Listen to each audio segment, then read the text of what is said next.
You guys missed a great opening 2 minutes. I literally forgot to hit the go live button. I was texting somebody, and then I looked down and I'm talking, and I'm like, I never hit go live. There could be a problem with that. Could there be a problem with Joe Shane and the salary cap? Could there be a problem about now having a solution to getting rid of Daniel Jones? Because I see a solution now. I see a window. I see a place to be. I've seen it. And it's awesome. And it's great. And there is now a out. With this new salary cap, with it going up as exponentially as it has. I can't even talk this morning because I'm looking for something. What is this? Wait a minute. We got to get to it because I've seen it. We got to get to it. Do you see the light? What light? Have you seen the light? Yes! Yes! Jesus hates goddamn Christ! I have seen the light! I've seen it. And it's a 2025 season without Daniel Jones. I have seen it. We're going to have some guests on today. You're going to have one on 10:30 in a little bit. But I've seen it. The cap has gone up 30 plus million. For all the crazy Giant fans, I'm going to say hello to everyone. So all the crazy Giant fans out there who are now like, the New York Giants have such a large amount of cap space now. You got 30-something million, guys. You got anywhere between 32 to 38. It depends. It really depends on the numbers. It really depends on a couple of things. There is a way to increase that number. You're gonna have to move some people around. You're gonna have to get some people. You're gonna have to just, you're gonna have to wheel and deal a little bit. You're gonna have to cut some people. But in the long term, when you cut people and get rid of people and dump their salary, there's a problem with that. Especially when you have a $255 million cap space. When you remove those people from that contract, when you remove those people, you have to replace those people. So as much as you want to get rid of Glowinski, as much as you want to get rid of Darius Slayton, as much as you want to get rid of these people, you're going to have to keep them. You're going to have to. I love it because the Detroit Lions, who made the playoffs, have an estimated cap space number of $63.7 million. And that's without making any adjustment whatsoever. So when the Giants have 30-something million, you're not sitting there like, well, this is going to be great. This is going to be awesome. They're Giants, if you look at it the way they're sitting at about 16th with 30 million. Teams above them, the Commanders, in your division with 80. The Titans was 78. The Bears was 78. The New England Patriots was 77. The Colts, another team that's on the rise, 72. Texans, playoff team, 67. Detroit Lions, 57. Arizona Cardinals, 51. Bengals, 50. Tampa Bay, because they don't have a quarterback in the contract, 43. Rams, 43. Raiders, 42. Then the Vikings and the Carolina Panthers, and then the Atlanta Falcons, and then you finally hit the Giants. Just under the Giants, which cracks me up, is the team that knows how to manipulate the cap like a maestro. The Philadelphia Eagles at $27 million. Let's get to a couple. Good morning before I get to the whole Daniel Jones gone in 2025. Good morning, Miguel. OG Knockout and that's going. What's on, Tim? Let's get it going. Chris says, good morning, Tim. Good morning to the chat. Zach Attack is in the house. Good morning. So is Mr. Reese. Daryl is joining the morning crew. Hey-oh, we're like the morning zoo. Hey-oh. OGR says it's his fault. It actually wasn't his fault because I was texting OGR. It was OGR freeze. Zach Attack says, I see Joe Milton as an AR type 5 player prospect, but more raw. We're gonna get into that. We're gonna get into the utter stupidity of people and how people take part of a conversation. It's a good politician. They take part of the conversation, but not the whole conversation. And then you make a little snippet video about it to try to make me look bad. And I really don't care. Because if you spend your entire life on Twitter, you got a fucking problem. So we're gonna address that. I haven't decided if I'm gonna go scorched earth. Yeah, I probably am. anyone that fucking knows me knows I probably am. I had a problem with a neighbor, and James came to the house. James Williams, and I love it because James comes to the house and goes, this really isn't the person you really want to screw with. He goes, he's a very large man. He has a Yippee-ki-yay John McClane sign in his front yard. He has this he drives a military vehicle, and every time I see him, he's got a shirt with some kind of weapon on it. He goes, that's probably not the guy you want to fuck with. Yeah, we probably will go scorched earth. Chris says, trade for Fields or draft a quarterback, please. Please. What do we got here? Guilty says, the new cap number would be exciting if someone from the Giants knew how to work the cap. That's a great point, Guilty. We don't know how to work the cap. We haven't worked the cap well going all the way back to Reese. We have not worked the cap well. Teams are maestros. We've talked about this. Virtuosos. Cap space. Sign people. Then there's the Giants. Well, we're going to give all this money to this one guy, and we're not going to have any money. Then we're not really going to be able to field 53 men. But that's okay, because we're going to win 6 games a year. Greeny Green says, what does it mean if Shane's got to find a new way to waste money? Hey-o. Guilty says, John Mayer is probably trying to figure out how to give all the new money to DJ. Greeny Green also says, good morning. Zack Attack says, the new cap helps Washington help themselves. Sean says, good morning, Tim. Mr. Weaver is in his house saying, good morning, Tim. Starting to believe you make the best coffee. Hortons. I don't like Hortons coffee. Hortons coffee is not bad. I like I said, I am a coffee connoisseur. I literally have, like when you go to a diner and they have those bun coffee machines, with the big industrial coffee machine with the one on the top, one on the bottom, 2 burners. I have one of those in my house. People that know me will attest to that. I have one of those in my house. Miguel Gigante says, Tim reporting that different duty. Can we get back to drafting defense? Because we can't seem to identify the offensive talent. We're not doing that great job identifying the defensive talent as well. Mr. Dunbar says, good morning. How are you? I'm doing good. What movies are you looking forward to this year? Not really any movies I'm looking forward to this year. I watched Predator last night. I want to talk about Giants, though. I watched Predator last night, the original Predator, in 4K. I got to admit, it was pretty awesome. I had a good time. I miss 80s movies. I miss 80s action movies because, first of all, and I got to get back to the Giants, but first of all, I was thinking about this last night. When you get blown up in an 80s action movie, first thing you have to do for some unknown reason is after the explosion, is go flying in the air, arms spread out, and you kind of do like a somersault. That was like a rule. I mean, they defy gravity in the 80s. That's why it was so cool. The Giants have an estimated 30 million. I see the Giants will have about 12 million left after all their players get signed. We're going to talk about that in a minute. OG says, if you trade for Justin Fields, they'll be able to get a number 1 wide receiver in this draft. I have a Justin Fields video coming out mañana. That's Monday and tomorrow. I have a video coming out. I am waiting to confirm something. Because, we don't like to just say something to say something. I am waiting to confirm something. And if I can confirm something, we will have a Justin Fields video out tomorrow. Cody says, that's good. I'm going to watch Aliens tonight, I think. Antonio says, there is no way the Giants come out without a quarterback. You either get Fields or you trade up. Zacatech says, remember when Perry Fields, the defense coordinator, was gone, but there was the master of disguise. Sean says, if I only had the choice, I would take McKinney over Barkley. Might cost you more, but I feel the loss would hurt the team more. Okay, listen, let's talk about this real quick.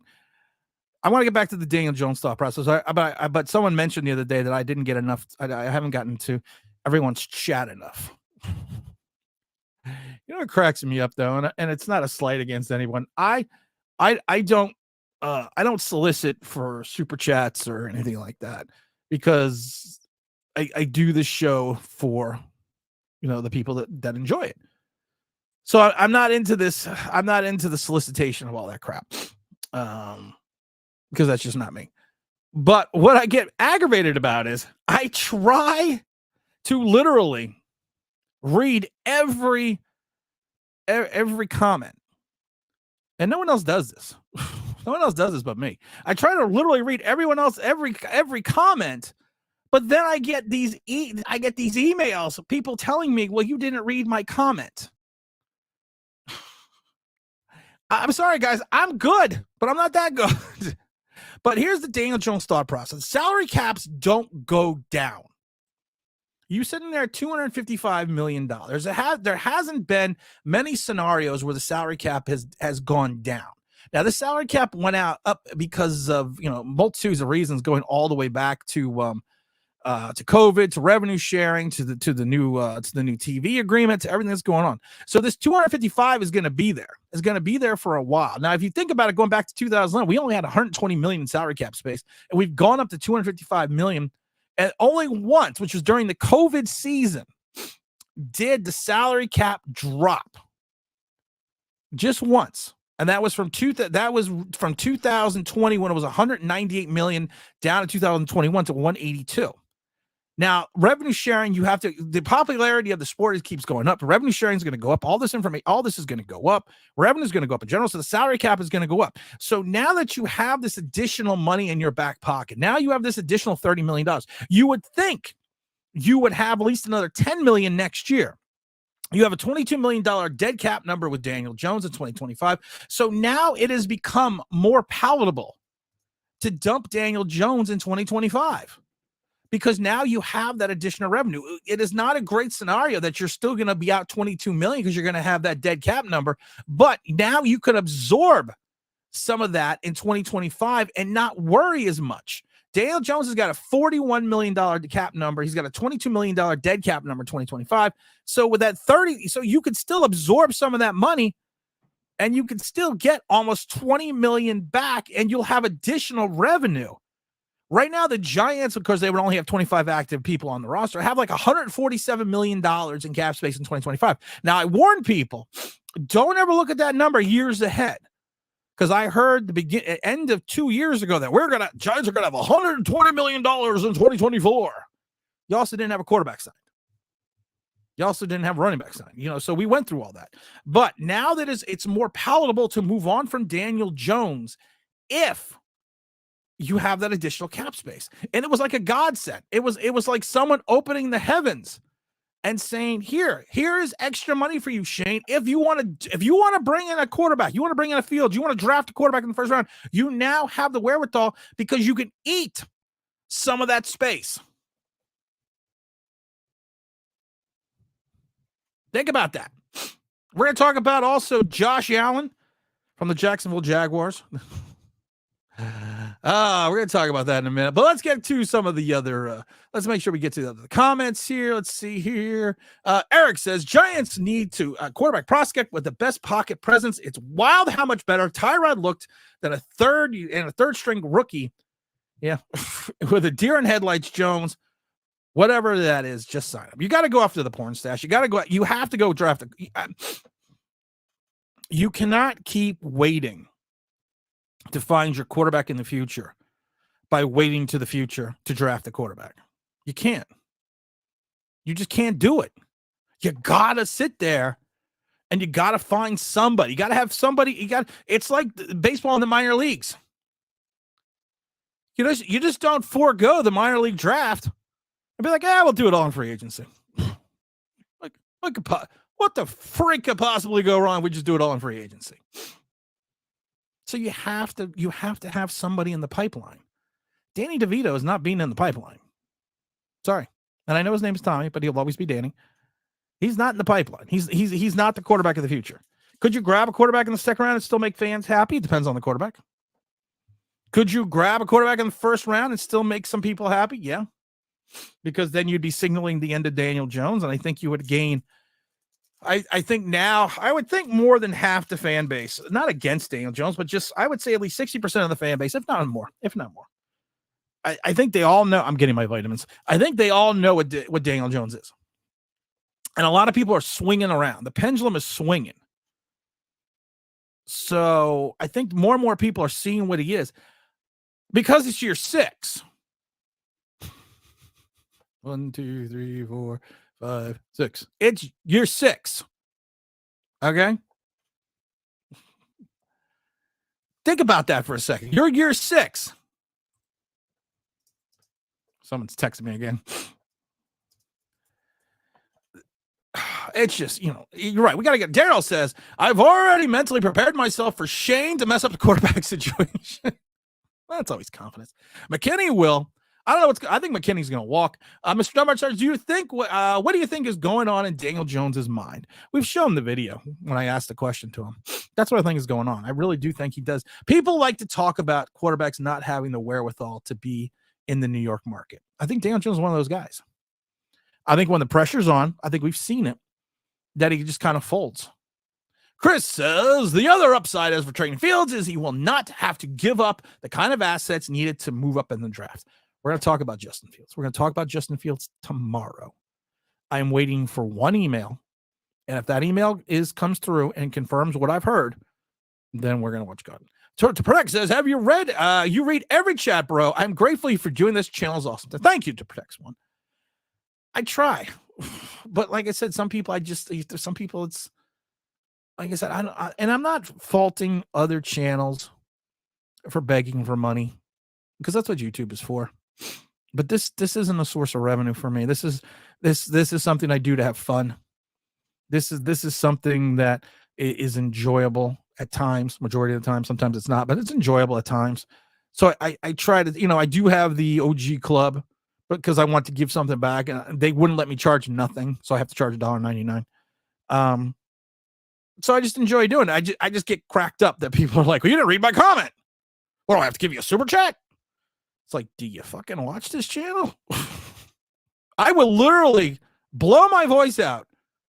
That's what she said. Reading all these comments. It's not easy, guys. It's not easy. OG says, I appreciate you reading my comments, Tim. What would you give up for Justin Fields? I can't tell you. Tomorrow. Zacatech says, the injury settlement, how do the insurance work with that? Because I can see Jones getting it because of his injury history. Injury settlements is going to be negotiated by the team and the player in reference to, and the part of the CBA, and it's also going to be brought in by the Players Association. So there's a whole lot involved in that. I don't see an injury settlement happening. I don't. I think he'll get through the season. I don't see it happening, though. Let's see. How much did you say how much we could possibly have in 2025? Well, here's the thing. We would have almost over 150 million in 2025 if we don't sign anybody else, because we only have 25 players on the contract. Ask-Me says negative 22 in Quebec. How are you doing? Oof. Well, it was 22 this morning. It's not negative 22. It's 22 this morning. So I'm doing a hell of a lot better than you. Now, or is that negative 22 in Fahrenheit or Celsius? Because if it's in Celsius, my understanding of the metric system, that means it's negative 947 degrees. Let's go. Kevin says, what's going on, Tim? What's going on? Luke says, always back up your comments with facts and statistics. I try to. I try to go with, I try to throw in history. I think history, and especially in the Giant Land, is an important context. Because they always say, if you don't know your history, you're going to be condemned to repeat it. So you have to know your history as well. Big Tim says James is in his house. James, we're gonna try to have you on later if you're gonna be around. Let's see here. The Giants want Archie Manning, but the only need here is a third stringer behind Malik Murphy. Yeah, Archie Manning's not until Archie Manning gets on the fucking field. We don't know what Archie Manning is. We don't know. We have no clue what Archie Manning is. Just like we have no clue what JJ McCarthy is. But don't worry, there's film on him. All 659 passes in 3 years. Oh, look at all these rumors. I can't take it no more. Zach Attack, all good, brother. Hope you had a happy birthday. Zach Attack's birthday was the other day. We're going to give a big old birthday shout out to the Zach Attack at the Morning Zoo. Hey-oh. Cody says that Tim is the best, and he is a good guard. Tim is the best at it. Thank you. Asby says most other YouTube channels views the chats as cheap seats. You know what I view it as? I view it as you took your time to come here and hang out with me. If I go and ask anyone that's gone to the game with me, I invite you to come do something. The majority of the time, even when I invite you to do something, you don't ever reach into your pocket. I'm usually paying for everything, and not because I'm a show off, not because I'm doing this, because I invited you. And I always joke to people, well, you come here, you have to buy me a beer. That's all I always joke people about. So I'm not going to sit there and have you come to my house because you're in my house and say, give me money.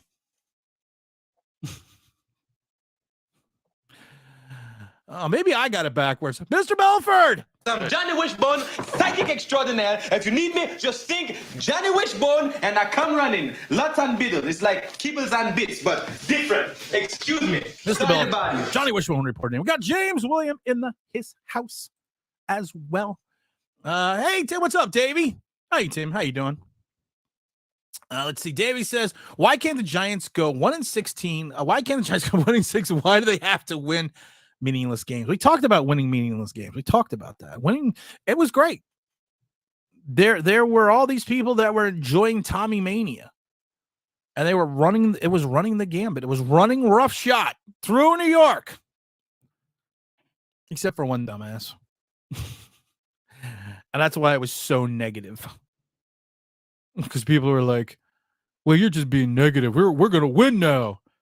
I'm like, you ever heard of Linsanity? Well, Linsanity was an entire season. I'm like, no, Linsanity was actually only a month. And then Carmelo came back. And then Linsanity went off the rails and he got hurt. He tore a meniscus, which kept him out the entire playoffs. A torn meniscus, which I have torn multitudes of times, my meniscus and my my mid meniscus, is like a 2 to 3 week injury because it's not an arthroscopic. It's a I forget what it's called when they just go in with it's basically 3 holes and they go in with the thing. I forget what it's called. They scope your knee basically. She's back in 3 weeks, and he sat out the playoffs because he was looking for a contract. Davey says, Tim also says history is written by the victors. You're right. Great point. Hey, we got Max coming here. I want to trade up for Caleb. I'd give up the haul for him. We have a Caleb. We have a Caleb Williams / Justin Fields video tomorrow. One email. If one email comes in, that's when we're good. Sean says, in 3 seconds round picks, good idea to move up to the 3rd overall. We got 2 second-round picks. So yeah, I mean, it would behoove us to move up. The guy says, what's up, the guy? Which one of the quarterbacks in the draft is your favorite? I've said this before. If I had to list the quarterbacks that I would take in this draft, I would definitely go Caleb Williams. I would then go Jaden Daniels. I would then head down the Drake May path. Then I would go Penix. And then if I had to take somebody else, you got to like the potential of JJ McCarthy, but you don't know what that potential is because he's only threw 659 passes in a run-centric offense in Michigan. And real college football fans who watch college football would know this. So you would have to do that. And then I probably look at someone like Rattler. Hartman, I think Hartman screwed his entire draft status because of the fact that he should never gone into to some people, the transfer portal is the kiss of death. He went to if Hartman would have came out the year before, he probably would have been early 2nd round. Now, if he goes to 3 to 5, I think he's going to be lucky because he got exposed a little playing against higher competition at Notre Dame. But I would still take a shot on Hartman as well. And like I said, I like Rattler, but one of the things I love about Spencer is the fact that he's got this arm. He's got this quick release. He's got the little flick of the wrist, and it's something impressive to watch. The only problem is, like I said, he's got some knuckleheadedness. That's the truth, says James. Big Blue versus, damn, your hands are big. I don't know. I think they're normal size. I can't palm a basketball though. Tim, you need to show me the money. That's a good one. That's actually, yeah, it is a good one. I like that. James says Tim is a very gracious host. I try. Brandon, what do we got here? It says let McKinney and Saquon walk. This Gettleman core of guys has done nothing to lose a division rivals. Full rebuild, no more reloads. Ooh, I like that. I like that. And don't forget to hit the like button. But people are like, Tim, you are saying that you're not trying to do this for money, but you're asking us to hit the like button. Yes, because it helps us in the analytics. It helps the channel grow, and it pisses people off that we get more and more popular. Let's see here. GW says, how many years do you think it'll take before the Giants go 9-8? I am going to go with 2026. Right now, we got Coach Dave in his house. What's up, Coach Dave?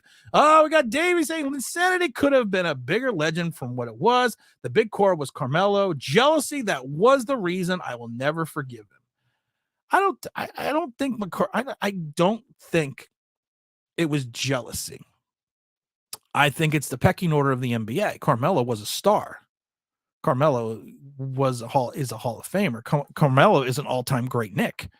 Insanity came on the scene for basically like 4 weeks, and then his play dropped off as soon as the regulars came back because they didn't need him to be what he was anymore. It would be a giant move to take JJ McCarthy at 6.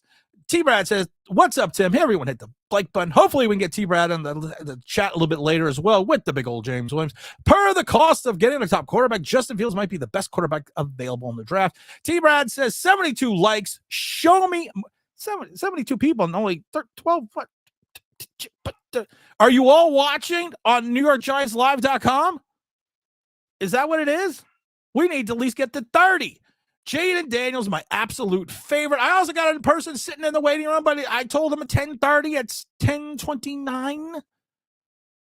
Punctuality. This is not the Tom Coughlin scenario. You're not late if you're early. And he's holding his head. Because you know what? Hold on, wait a minute. I have to just because. Hold on right here. Oh my God, what is wrong with me? Seriously, what is wrong with me? Let's go to favorites in the middle. Here we go. We have to have theme music for our guest. So here we go. All right, here we go. All right, here we go. We got a guest coming in here real quick. Because I want to talk to him, and we have to go. We have to bring in his theme music. Well, that ain't very scary. Wait, none of this is scary. Wait, this is supposed to be. Oh, here we go. We have a guest coming. He is known throughout the land as the killer of all giant content creators. The one, the only. Lex Luthor, OGR Sports. What is that? Is that Game of Thrones? All I fucking had. All right? That's all I fucking had. I didn't have time, as always. I guess it is somber when I get on the channel. Because I'm never prepared. I don't prepare. Eric Butler with Super Chat. We always got to make sure we get Derek. Wait, the dude said, wow, you have big hands and you didn't hit. That's what she said. Oh, shit. Hold on, wait a minute. We have to go. Hold on. Everyone just be quiet for a minute because Eric's right. I got to find the comment. Hold on. Where was the comment? Okay, here we go. We're just going okay. We didn't see Eric's super chat, but thank you for the super chat, Eric. All super chats go to Philadelphia Children's Hospital. Let's go. James Williams says, that true. Big Blue Forever says, damn, you have big hands. That's what she said. Hey-oh. There you go. What's going on, Mr. OGR of the sports? Not too much. Just getting over a viral infection. Well, that sucks. Well, I don't want to catch it. All right, Tim is a very gracious host. Let's go, Davey. Linsanity here. We're gonna go back to our custom kick. Says JJ McCarthy scares me. Okay, you should be wearing a mask. Social distancing. Look how close we are together. Wait, this would be. Hold on. How close we are together. Everything on the camera. Because your finger would totally come into my screen if you did that. Yeah. Yes. And all of a sudden, in your house, you have a couch and a wall with nothing in it. I do. How do you know? Exactly. JJ McCarthy. I want to get to a lot of these comments today because I want to make sure everyone gets in today. JJ McCarthy. What do you think? I mean, Max Custom Kick says JJ McCarthy scares me. Scares you? Why does he scare you? I think he's better than Daniel Jones. Well, that's not saying much. I think you're better than Daniel Jones. What is the league filled of? Average quarterbacks. Do you think JJ McCarthy could be an average quarterback in the NFL? I don't honestly know. I think there's potential there. I definitely think there's potential, but I honestly cannot tell you what I think of JJ McCarthy. For all the people that say, well, you want to look at all the film at Michigan? Yeah, I see a run-centric team that asked him to throw at times, and he has never been the key focal point of the offense outside of a couple plays here and there. So I can't tell you if his arm strength is going to be, like we always says, making all the throws on Sunday. I can't tell you if he has the true NFL velocity, only because and it's not his fault, because it was what they asked him to do at Michigan. So JJ McCarthy could come out and be Patrick Mahomes. JJ McCarthy could also come out and be Brady Quinn. And Brady Quinn went in the first round. I don't think he'll go in the top 10 unless there's a team that's in love with him and they see something that no other team sees. So I think he has potential to go in the later half of the first round into the second, unless there's something that people are frightened of. But I don't see anything to be frightened of with JJ McCarthy. Is just I think the big part, I don't think there's anything to be frightened of, but I think the biggest part of JJ McCarthy is the unknown. I mean, if he was one of these guys, if he was like Jaden Daniels, or if he was like Michael Penix, who the offense was basically built around, or Caleb Williams, then I think there would be less of a question mark. But then again, like I said, he could be more of a bargain than any of these guys if you get him in the second or third round, and then he turns out to have all this NFL caliber talent that we're not, that hasn't truly been on full display because of what they do at Michigan. I agree. I mean, we'll see. But to be scared of somebody like that, I mean, there's a lot of unknowns. I mean, I guess if you are scared of the unknown, then I guess, okay, there's a reason to be scared. But for me, I mean, let's see what the kid has. Spiders are scary. Yeah, I actually am arachnophobic. I don't like spiders. And you should go watch that movie as well. I've seen it. Guilty says, per cost of getting a top quarterback, Justin Fields might be the best quarterback available. Cody also says, Jaden Daniels, my absolute favorite. What do you think about Jaden Daniels? Jaden Daniels, I mean, there's so many comparisons to Lamar Jackson. To me, everybody wants a dual threat quarterback. And I see the need for one. But every time I think about the top quarterbacks in the NFL, and yes, you have Josh Allen, who's a true dual threat. You have Lamar, who's a true dual threat. But the best quarterback runs when it's needed. And that's Patrick Mahomes. Is Patrick Mahomes a true dual threat? I guess maybe you could classify him that way. But to me, I want a quarterback that needs to run out of necessity and not so much have that dual threat to him. I don't think you need dual threat. I want something closer to Patrick Mahomes. I want something closer to Joe Burrow. People that run out of necessity, not because they can. I don't know if that makes any sense to you. I agree. No, because of the fact that you're right. If you look at Patrick Mahomes, people are like, well, Patrick Mahomes is a running, scrambling quarterback. He doesn't run out of design, Mahomes. Mahomes runs out of necessity when shit breaks down. He's not a guy that panics and tucks the ball in as soon as he feels a little bit of pressure.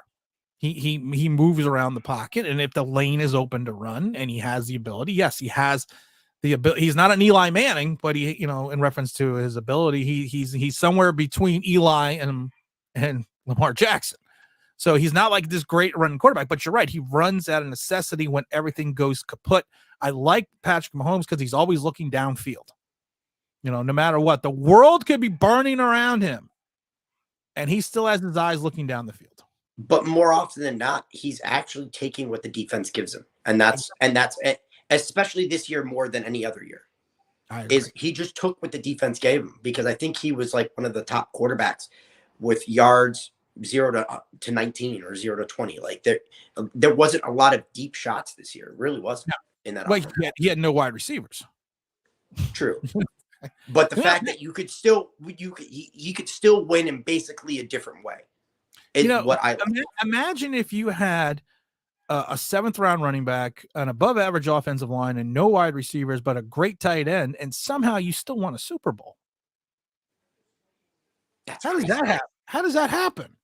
You have to have 5 All-Pros on your offensive line. You have to have 3 All-Pro wide receivers, an All-Pro tight end, an All-Pro running back, just to succeed in New York. But these people in Kansas City can be like, whatever. Patrick, we don't need to get him any wide receivers. Screw him. There's no such thing as elevating the quarterback. Doesn't elevate all the other positions on the field. Doesn't happen. Never happens. Chris says, Tim, now you have me on the edge with the Fields news possibly coming in the email. No, the Fields news I have, and one person told me this information, and this is a person that's in Chicago, and they don't work for the Bears, but they work in the sports industry in Chicago. I am waiting for someone to confirm what this person has told me, and then I will do I haven't done the video yet, but like I said, I'm just waiting for a confirmation email. Sean says the Underwear Olympics are coming soon. How much do you think the rankings will change this year, and who will draft your dark horse? I think the Underwear Olympics, they're rated. You know what's funny, OGR? I think they're overrated, and underrated at the same time, because I do think it's a way to help players get noticed, especially from smaller schools. And I also think it shows intangibles or tangibles that sometimes you don't see in college. That's like I said, if JJ McCarthy goes out and rocks the combine, and this kid's just coming off a national championship, he goes out there and shows the arm strength, shows the velocity, and now, like I said, you're going to see more on his pro day. That will help him. But then again, you have someone like Penix who had what people are saying was a bad championship game, even though he did miss 4 wide open plays. But if he has a bad combine, Penix, then I think his stock's going to go down even more.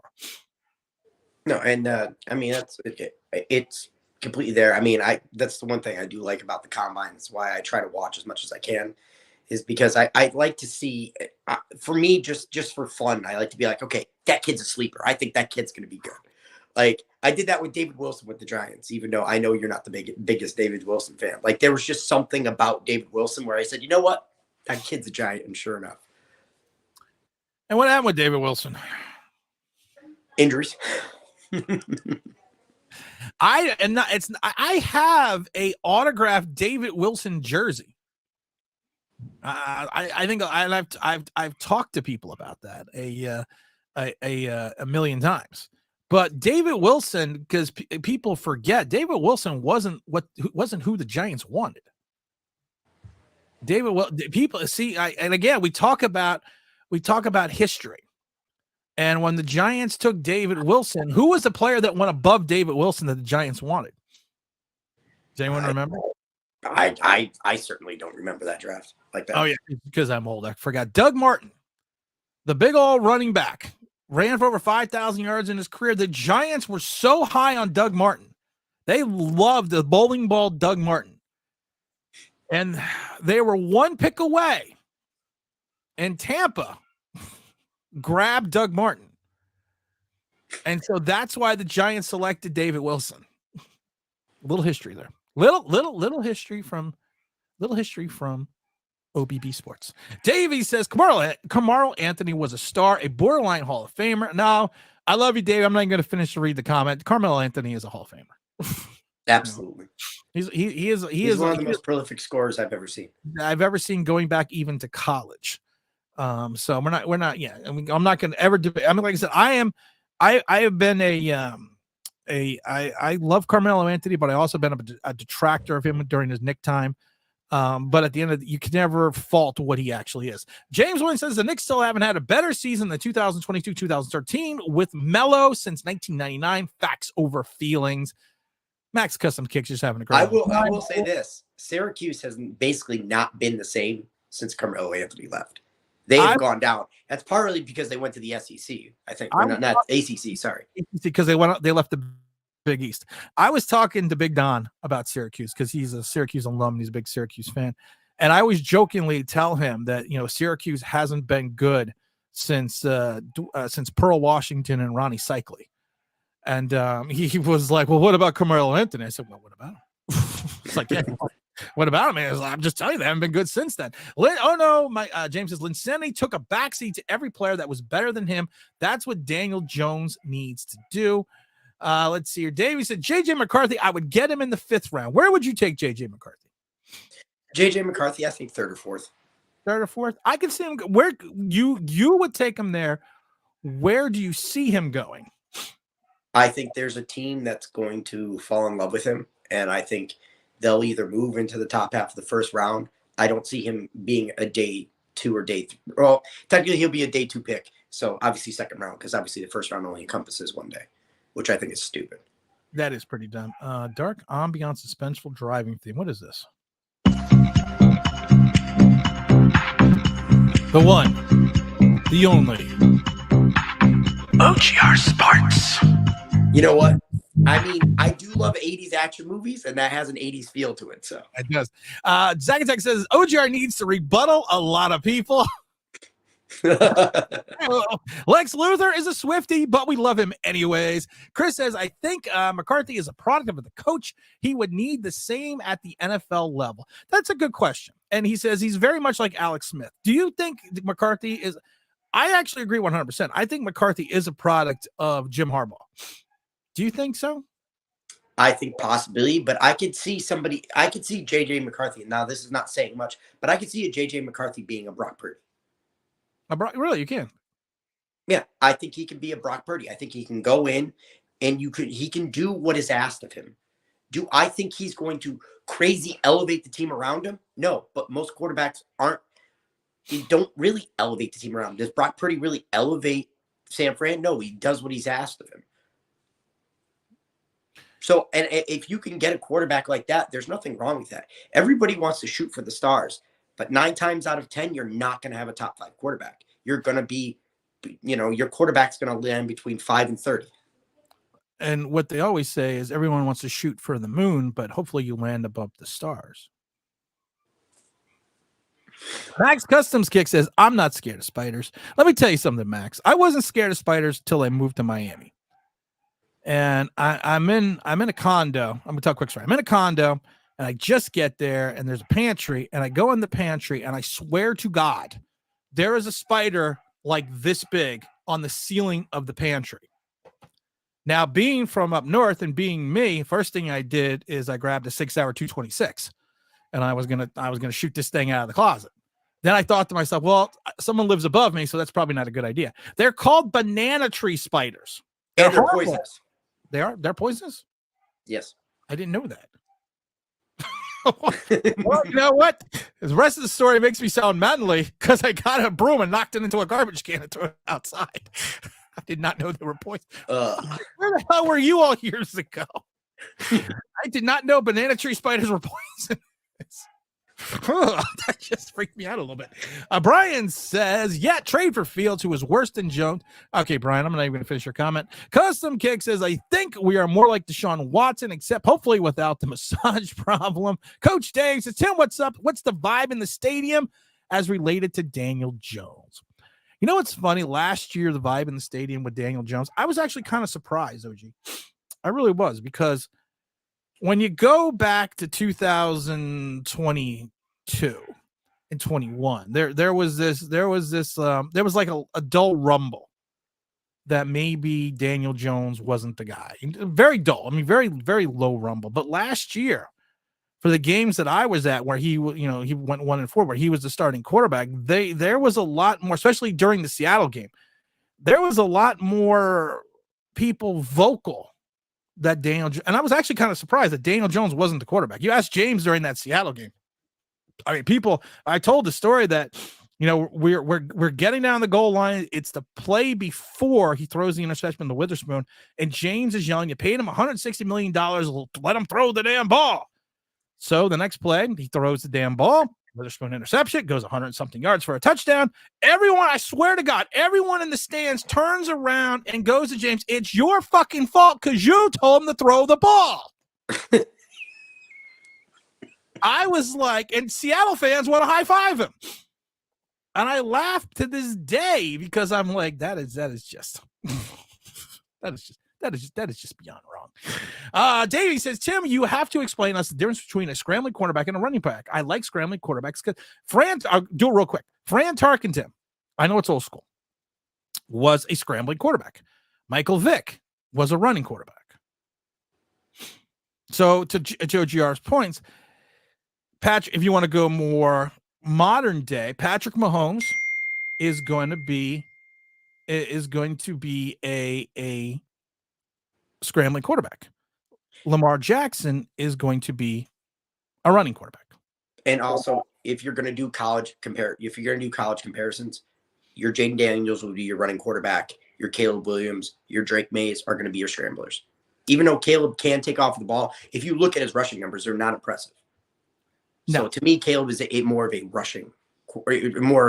scrambling quarterback. He's more of a, I agree. Caleb Williams is more of a scrambler. We have a new dog, and he's a loving dog. He's a great dog. And is that part of the text? No. Yes, this is part of the text that I just heard. But somehow, you know the story about the ugly, the ducks, and how they get attached to the mother and they can't be around and they follow the mother everywhere. This dog does that to me. This dog will not leave me alone. I mean, I leave the room, he starts going crazy. And then I come back in, it's like he hadn't seen me in hours, and he literally just won't stop. If I'm not in the room, he won't stop barking. So we're trying to crate train him more. So my wife goes, "How do I get the dog to calm down?" ? Play OBB, and he goes right to sleep. So I jokingly told her I have to get a life-size cutout of myself with a tape, and I have to just, when I leave, I have to just put it in the room with him. James Williams says, Young was a scrambler and mobile quarterback. Vix and Lamar Jackson are runners. That's what he says, in my opinion. Davey says, Underwear Olympics. This is the combine, reminds me of the SATs. I think they're more important than the SATs. Definitely. Because of the fact that the SATs, some people just don't do well on standardized tests. That's why I think the Wonderlic is just crap. I took the Wonderlic. I actually did very well on the Wonderlic. But that doesn't mean anything because I couldn't play in the NFL. It just means I'm good at taking the test. But you're looking at the physical attributes, and sometimes people, we always talked about Mike Mamula. Sometimes people get enthused with it. And then that kind of clouds their judgment. It doesn't have to be a giant, OG. It doesn't have to be a giant. Who was the one play? Do you watch the combines? I haven't watched them, and I know I used to watch them more probably 3 or 4 years ago than I have. Like the last two, I've not been able to watch as much as the other two. Well, then my question is this: even going back then, was there a specific player at the combine that you saw, or even read about in the paper or anything else that you got it hyped about because of his combine skills, and then he turned out to be nothing? I don't know if he really turned out to be nothing. But what was his name? He was out of UConn. He was a safety. Byron Jones? I think maybe. But I mean, he tested off the charts. I do remember that. He's safety out of UConn, and he ended up getting drafted by the Cowboys. And he was a hell of an athlete. But to me, I don't remember him having. I think I have a very average career. He wasn't bad by any means, but because of how he tested, he was blown out of the thing. Somebody in the chat will remember the name better than I will, but that one comes to mind. Because we have an intelligent chat. Josh Allen in Buffalo is a hybrid. He can do everything again, just my opinion. Cody misses that David Wilson's known for basically his kick returns. That's literally what he's known for. Cody says, I'm a close friends with David Wilson on Instagram. Someone was in the chat. Who was it? Someone was in the chat on Sunday, and they actually know David Wilson's brother. Davey says, I'm willing to have a Morton's autographed jersey. Or Craig, no Craig Morton autographed jersey. Let's see here. Skyline says, good morning, everyone. Great point, OGR, says James. G-Man says, I will take JJ if it means moving on from Daniel Jones. But the problem is you're not going to move on from Daniel Jones. What round, says OG, would you take Bo Nixon? Bo Nix, he's a third-day prospect. He really is. I don't think he's going to go in the third round, but he's a third-round prospect, 4th or 5th round, possibly 6th. The question with Bo Nix is, if you look statistically, Bo doesn't know. That's all I'm going to say. If you look statistically from Bo Nix and compare him to JJ, you're It's going better. to say it's no, there's no comparison. You would think, well, Bo Nix is better. But then again, you have to look at the fact that Oregon ran a very simple one-read offense at times for Bo Nix. And, you know, you have to, like I say, you can never forget what he did in Auburn. He went from completing 56% of his passes in Auburn to almost 70% of his passes last year because it was the way the offense was built around. That's why we talk about at times we don't know if J.J. McCarthy is a product of Jim Harbaugh. So, and that's why I'm impressed with somebody like Jaden Daniels, because to me, conferences in college football matter. yes. I'm not taking anything away from Michael Penix Jr. or Bo Nix, but the Pac-10 is known for trash defense. It's known for it. And usually when Pac-10 teams go up against Big Ten and SEC teams, it's not even close. Right. Because you're going up against more pro-ready teams or more pro-ready defenses. So that, to me, that's why I take somebody like Michael Penix Jr., even though I think Michael Penix is better than Bo Nix. I think he throws better anticipation, and he's better in the pocket than Bo Nix ever will be. But to me, I take those guys with a grain of salt, and that's why I may hold J.J. McCarthy in higher regard, because he played in the Big Ten. He made it happen against other teams. He played against better competition, in my eyes. For better or for worse. People can take that however they want.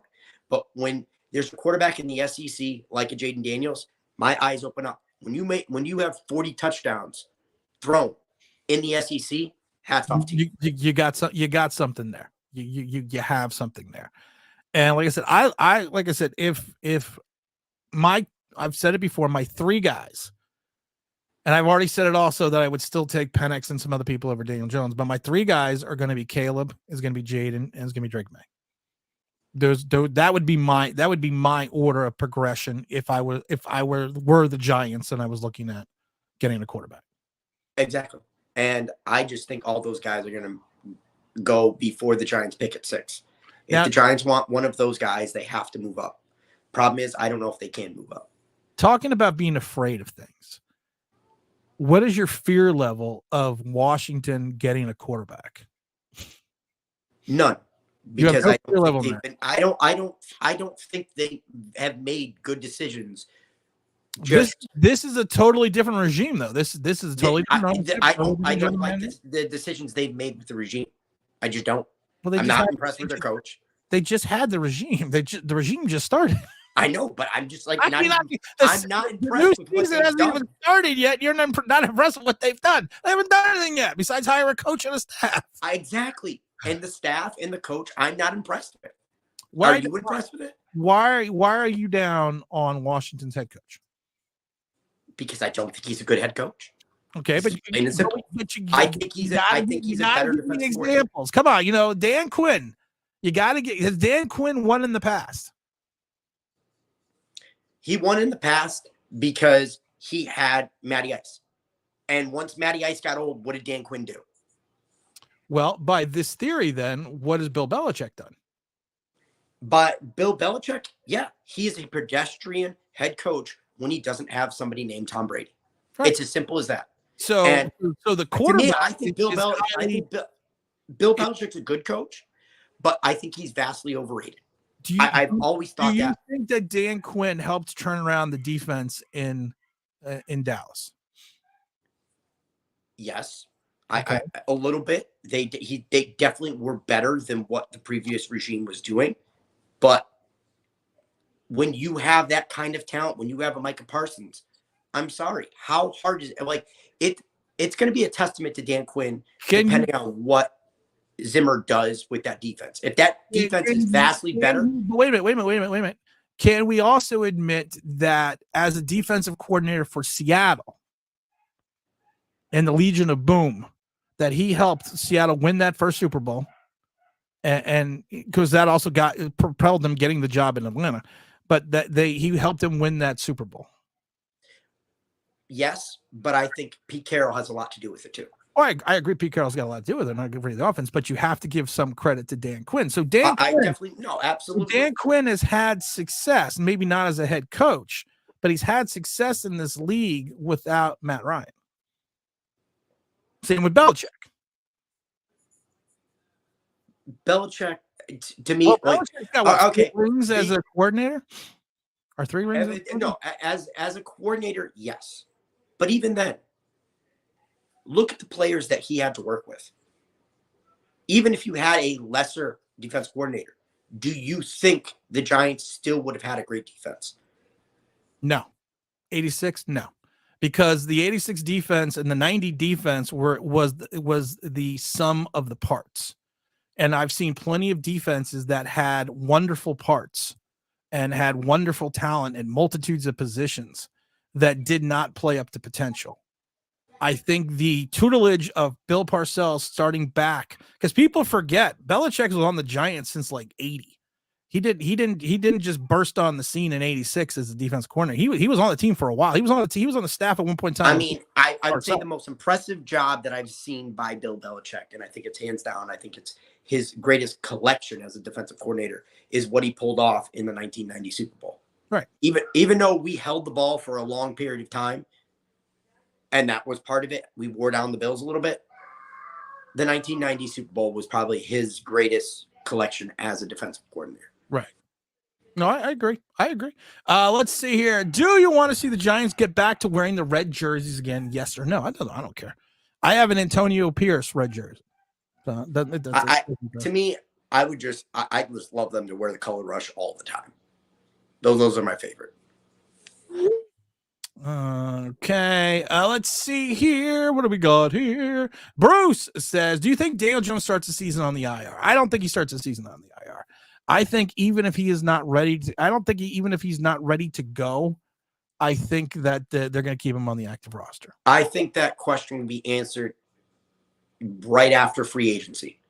It's depending, because the Giants, regardless, have to get a true backup quarterback.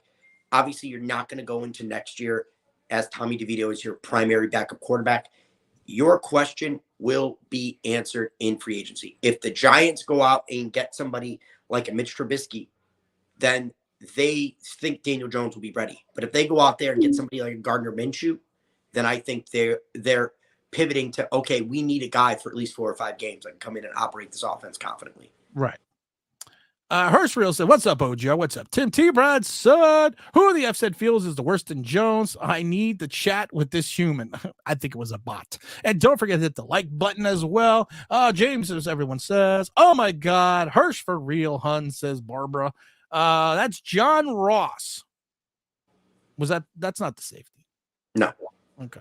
Hirschreal says, hello, Barbara. Hello, Barbara. Zacatec says, Kevin Abrams is the great capologist and should be extended the life for the Eagles, Cowboys, and hey, I actually do have a combine hero. Oh, okay. That a lot of Giants fans remember. Sonoris Moss. Oh, God. Sonoris Moss out of Miami. Oh. I remember drafting Sonoris Moss, and I remember being hyped that we got him. And then I remembered, then it flashes back to me training camp of his rookie season and watching him, because I used to go to training camp all the time, especially when I was up near Troy, New York. I used to go all the time, and I would stay for a week. And I remember watching him in training camp and going, watching him run routes like, and then speed to burn. But then you were like, then he would run around. You're like, you're like, oh my God. And I remember talking to my friend, and I looked at him and I said, we wasted a draft pick on this guy.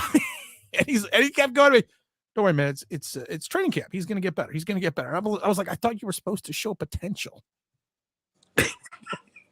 in training camp. I do have a serious question, because I know both me and you were not high on Wan'Dale Robinson. No, still not. I still not. But do you see potential there? I do. I'm not saying that he's going to be this phenomenal. Right. I said this, and I did a video that he could be Darren Sproles, but okay. he has to be used like Darren Sproles. They did use him like Darren Sproles. A little, nah, not really. And I'm talking. No, they used him a little bit more, but I'm not they talking San Diego Sproles. I'm talking Eagles Sproles. Gotcha. Where now people keep thinking that Sproles only ran the ball like I think he only averaged like 96 or 98 rushes a season, but he also averaged like 7 yards a carry. They have to use him to take advantage of the defense. He doesn't have that second burst like Sproles does. What made Sproles special was the fact that he had the burst. When he got through the line, it was more of an opportunity that you knew he was going to get scored. He wasn't, especially more towards the middle of his career, that it wasn't going to get dragged down from behind. I don't think Wandale has that. He showed back in Kentucky that he would get dragged down behind quite a bit. But what the thing is if you can use him in a way where you're not just lining him up in the slot, that you're putting him in the backfield, that you're putting him on the outside, that you're moving it and you're using him, to try to bounce outside. He's got the initial burst to get through the first level. He's just not going to give you the touchdown home run threat that Sproles did, but he can take advantage of the over aggressiveness of the defense if he's put in the right position. And I think that's what Kafka's got to do. I hope they do, because I think he can be good. I think he can thrive in a role like that. And the Giants really haven't had a player like that. No, outside of Meggett. I mean, Dave Meggett, people forget he was more than just a kick and punt returner, especially towards the latter half of his career before he went over to New England. But no, we have not had, we tried, it was Deion James. We tried to use him in that type of capacity a couple of years back, but he was already washed up. Butch Woolfolk, if you go back into the early 80s, was like that in in 82 when he was drafted in the first round of the Giants, but then he flamed out. But we really had, Amon Bradshaw, you could say, but Amon Bradshaw was also more of, at times, I don't think he ever got a credit for as much as he got the tough yards in the middle of the field. Bradshaw did. He was definitely a burner coming out of Marshall, but no, recently we have not had a guy that would be Sproles-esque. And I got one more question for you. I'll preface this by saying, do I want to move on from Saquon? No. But do I think we have to move on from Saquon? Yes. Yes. I agree. And to me, I have this running back class circled because I think there's a lot of guys. I like the guy you mentioned the other day in one of your videos, Trey Benson. I love him. Oh, I love Trey Benson. I think there's a lot of second level talent. I don't know if there's besides the kid out of Michigan, I don't know if there's like a wow factor running back that you would even take a shot of middle of the first round and the end of the first. A lot of people are trying to anoint Jonathan Brooks, and even then, it's just I don't see it. I think I don't see it either. I think there's a David Wilson-esque one. Maybe you think he's a little bit better than David Wilson, right out of Tennessee. What's the kid out of Tennessee? I can't think of his name. Right. Or I think his last name's right. I like Bucky. Bucky. I just want a Bucky sound effect. I actually like the two running backs I do like, because for me, I like guys one cut and go. And the kid out of Wisconsin and the kid out of Notre Dame. Etice, I think E-T-I-S-E for Notre Dame. And then yeah. I can never say his name. Yeah. I know you're talking about. I know you're talking about. I mean, to me, that's what I want. That's what I want as my running back, and even the guy at Notre Dame can actually catch a little bit too. So right. Well, what's funny? I think a lot of the guys can catch a little bit, and one of the things that I like about like I said, I like Trey Benson a lot. He only had like 13 receptions, but I think he can catch the ball. I like Brooks. I think Brooks has got the ability. I think like I said, I'm looking for that tough inside runner. He's at 6 foot, 200 and something pounds. He did have like 25 receptions last year. I can't remember. You're right. I cannot remember the kid's name out of, I don't remember the kid's name out of Notre Dame, but I know you're talking about. I like Bucky. Like I said, Bucky's on the smaller side at 5'10", but he also had 31 receptions last year, a bunch of touchdowns. He showed the ability to have the burst. He averaged like 6.3 or 6.5 yards a carry. I like the kid out of Washington. What's his name? Johnson. I can't remember. I can't remember his first name. But there are some guys in this draft, but I just don't think there's a guy that's I just don't think there's a guy.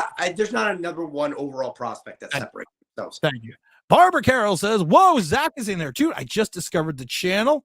Welcome to the party, pal. Or welcome to the party, miss." Sorry, that's all I got. What's going on, Tim? How's it going? We got Chris saying, "No, Bo Nix, please, definitely a product of the system at Oregon. I bet we get to move. We can get May at 3. Do you think we can get Drake May at 3? Yes, because I think there are teams that are going to be enamored with Jaden Daniels, and there's an argument to be made that Jaden Daniels is better than Drake May. Okay, all right. OG Knock says, "My fear level is high on Washington." I'm gonna have to drop you off, Mr. Sports, Mr. OGR, because I got someone else coming on in a few seconds. But I do appreciate you coming in. I wanted to have you on for a little bit. I want you to come back and make sure you come back in the next couple of weeks as we're leading up to the draft, because I want to do a draft special, and I'm going to officially invite you now to the draft special. I don't know what the day it's going to be, but we're going to have a draft special. We're going to talk about some stuff in the draft. So, do you want to? You did said you. I mean, to address this live, sorry to sleep it. Did you want to talk later on the phone? Because you call me. I'll call you either later if you're around later this evening, because we're heading out after the stream. But yeah, I do want to chat with you. And if you're around, if you can't do it today, tomorrow, I'm free all day. And I'm pretty much free right now. So yeah, give me a call later today for sure. All right. Appreciate it, my friend. We have the venerable OGR Sports dropping in. Want to thank him for going in. I want to make sure we get all to the chat. So we got Matthew in this house saying, "Good morning, Tim. Good morning, family." Hirschreal saying, "Good morning, Matt." Davey says, even bananas fruit fritters is politeness. They are no threat to humans. I fact checked it. I didn't think they were. I didn't think they were dangerous.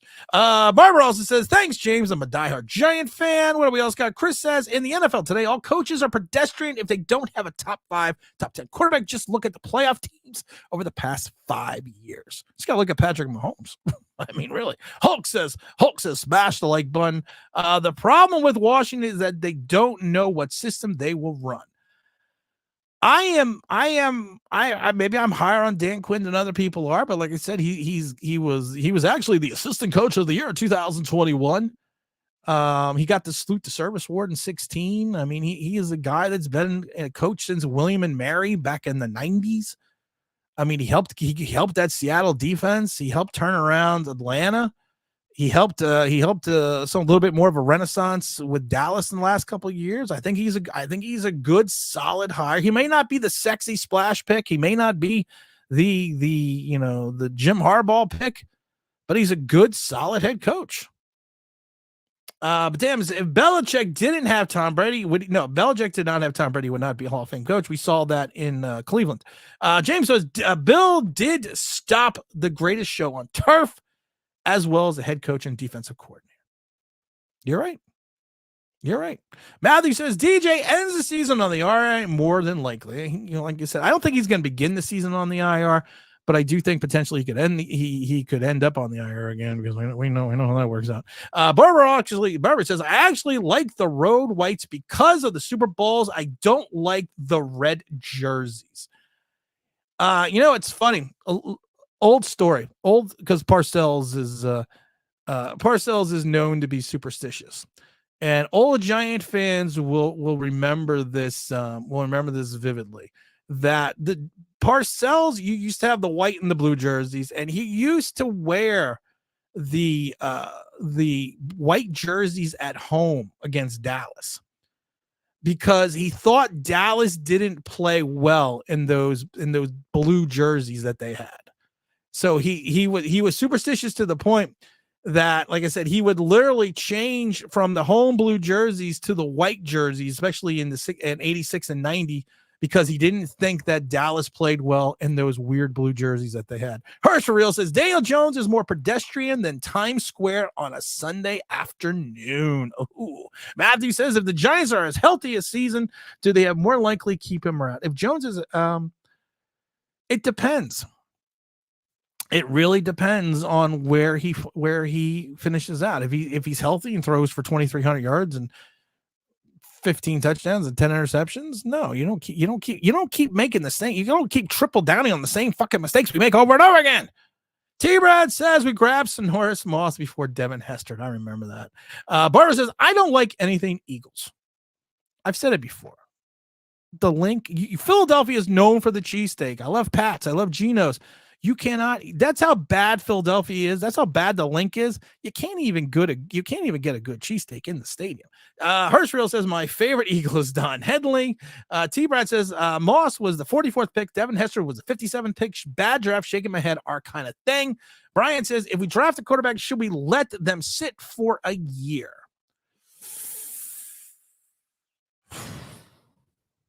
That's actually a really good question. And I'm going to answer that after everyone hits the like.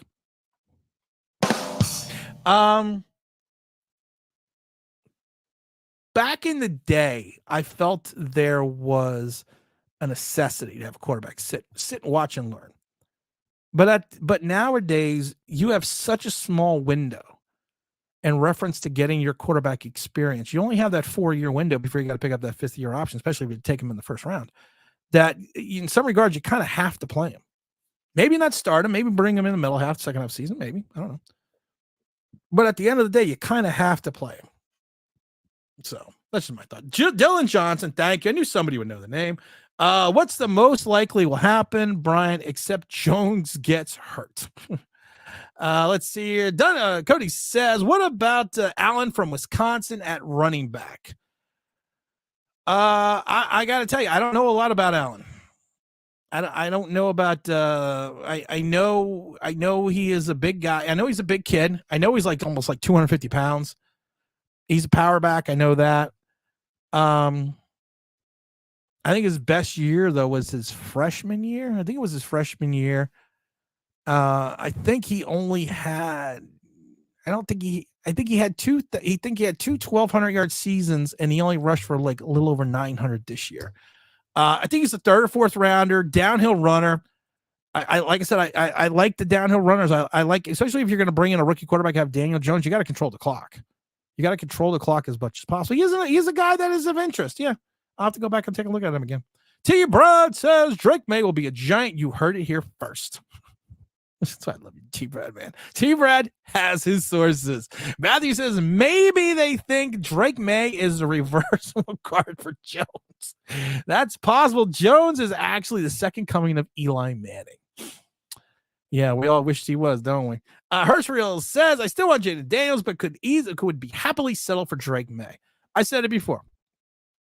Caleb, Daniels, May, Penix, and I'd probably take McCarthy. I would take them all over Daniel Jones.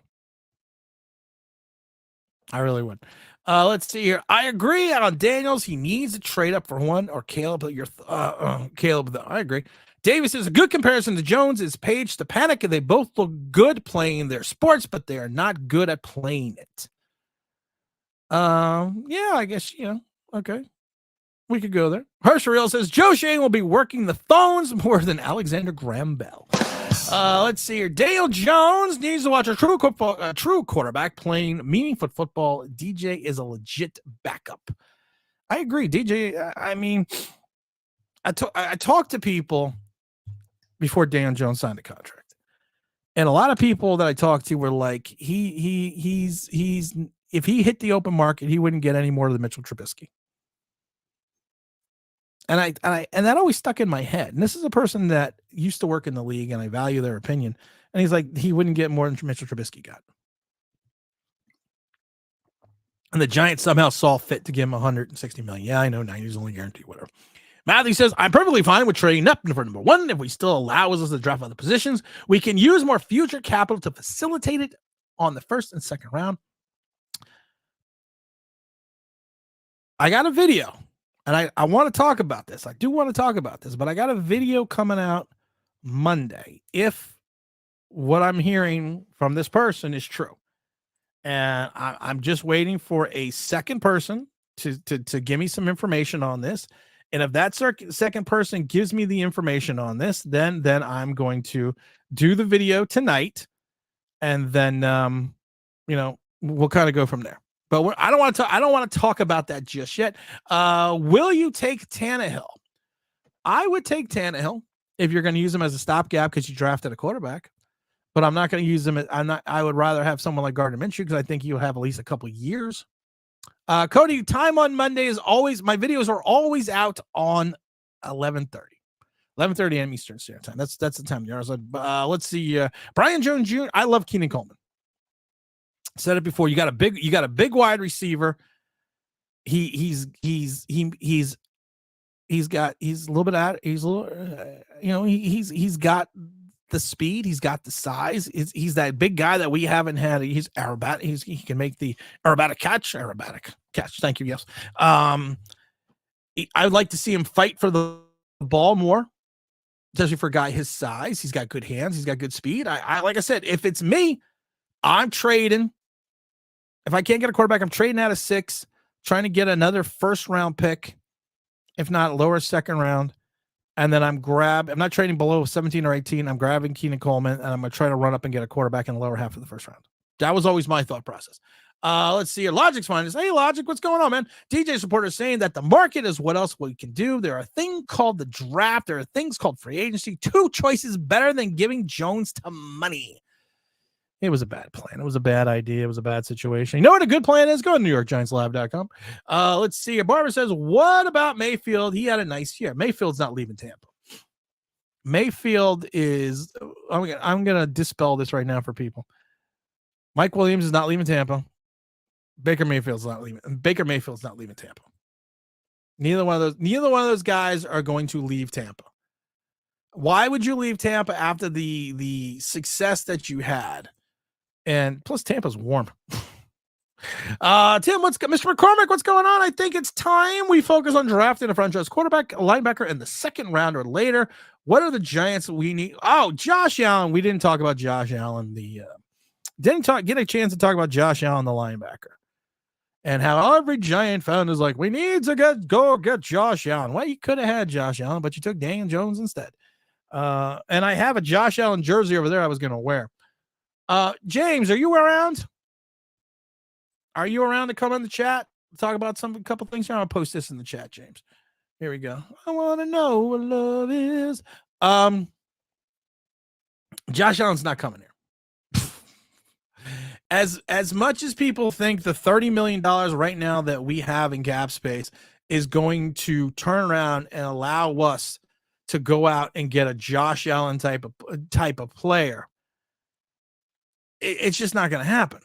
He's going to want a deal at least released around $24 million. So even if you cut that in half and say 12.5 in that first year, he's not coming here. And honestly, he really doesn't fit the system that Shane Bowen runs. Shane Bowen doesn't blitz extensively. He blitzes maybe 20-25% of the time. He's not that type of guy. And so he also drops his end as linebackers in the coverage quite a bit. I don't know what he's going to run right now, but he just doesn't do that. And you take a look at Josh Allen. Josh Allen excels at going after the quarterback. He's going to fit. You know, it's funny. He would fit more in a Dan Quinn system in Washington. He would fit more with someone like the Rams. He would fit someone with like the Ravens, and he's going to fit with someone like Jacksonville. You're not going to keep plugging in parts of guys that don't fit. It's just the way it is. Davey, I only got a second for you, my brother, because I got other people coming on, but I'm gonna drop Davey in a second here. What's up, Davey? Hey, what's going on? How you doing, Tim? I'm doing good, Davey. What's good today? What do you got to say today? I only got a couple minutes for you here, but I know you were. I wanted to tell you about the fruit. What do you call it? The banana spider. Banana spider. It's not poisonous to human. I checked it. That was a fact check. I did not think they were poisonous to humans. I did not think that. I'm glad that you fact checked the non-poisonous of the banana tree spider. I love it because I got to drop James in real quick. I'm waiting for him to finish his camera because I love the jersey that he's wearing. Oh, I had the red. You're stand up so everyone can see who you're wearing. Go the other way. There we go. There we go. The non-Hall of Famer. You know my opinion on Carmelo. I do not like him. Well, you can't fault that he wasn't a good player. But what do you got, Davey? What do you got him for as Giants related today? Because I do have to talk to James. What do you got Giants related? I don't know. You know, like I said, I'm very, very pissed at the Giants. I really am, because I cannot stand them right now. They always do this to us. They'll never they're always fall short of accomplishing their goals. Their goal this year was to get the first pick overall, and what did they do? They won a few games. Yeah, they For screwed what? up a little bit. They know how to screw up. That's one thing they know about the Giants to do. They know how to screw up. They're kind of like the New York Knicks. They also know how to screw up. Well, the Knicks did lose last night to the Boston Celtics, but they're still playing without OG Anunoby and the Randall. So there was a valiant effort. The second, they did get some guys back, but the Knicks still aren't at full strength. It's not injuries. I'm not blaming the Knicks for. I can't blame the Knicks for injuries. If the Knicks can play 500 ball until Randall potentially comes back, they're going to make the playoffs, and we got to see. Because that's where your money season is. It's when you make the playoffs, not the regular season. So Tim, when you invite me, I should wear my best lipsticks, right? You should. Everybody should. It's just one of those. But but besides the Giants screwing everything up, Dave, you got anything else for me today? Because I got to get to Mr. No, that's basically it. I am speechless with the Giants. They're blah for me right now. Well, it's blah because you know what? It's the silly season because there's nothing going on. We're all it's the league is going to heat up. And Davey, I was going to invite you on to the draft show.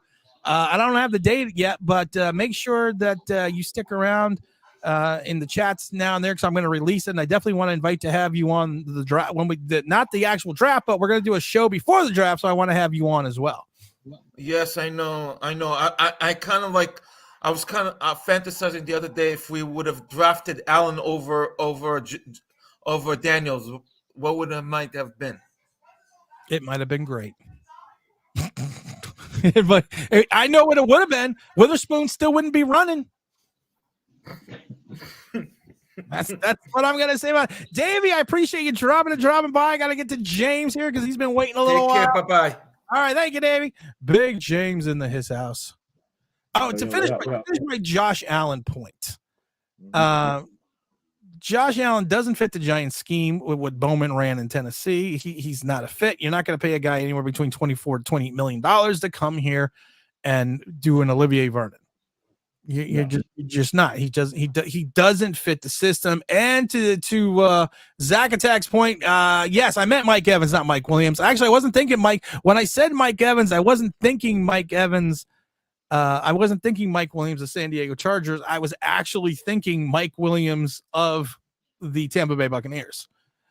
People forget that there was another wide receiver named Mike Williams in Tampa as well. He also, I believe, came over and played for the Giants. So that's actually the guy I had stuck in my brain at one point in time. He had one season for 1,000 yards, and I always remember that. And I don't know why I always get those two guys here, but thank you, Zach Attack. I appreciate it. So Coach Dave also says Giant fan base has been an elitist mentality when it comes to Washington and how quickly we see a new day. All they want to do is hit a quarterback. James, what happens if I like Quinn? I like Dan Quinn as a head coach. I like him as a coordinator. What happens if 2 Super Bowls, 3 Super Bowls technically, or no, 2 Super Bowls, we lost one as a coach, won one as a coordinator. What happens if Washington finds a quarterback? Oh, we go to the bottom of the marsh pit. I mean, we're already at the bottom of the marsh pit, but Washington is kind of in there with us, but they're slowly trying to wade their way out. While we're just like, we're enjoying the sunken feeling. We're just enjoying the crap. They're actually trying to they're trying to get out of the mire. Yeah, they're trying, and if they get a quarterback, Dan Quinn has shown he can coach. He knows defense, took a team to a Super Bowl as a head coach.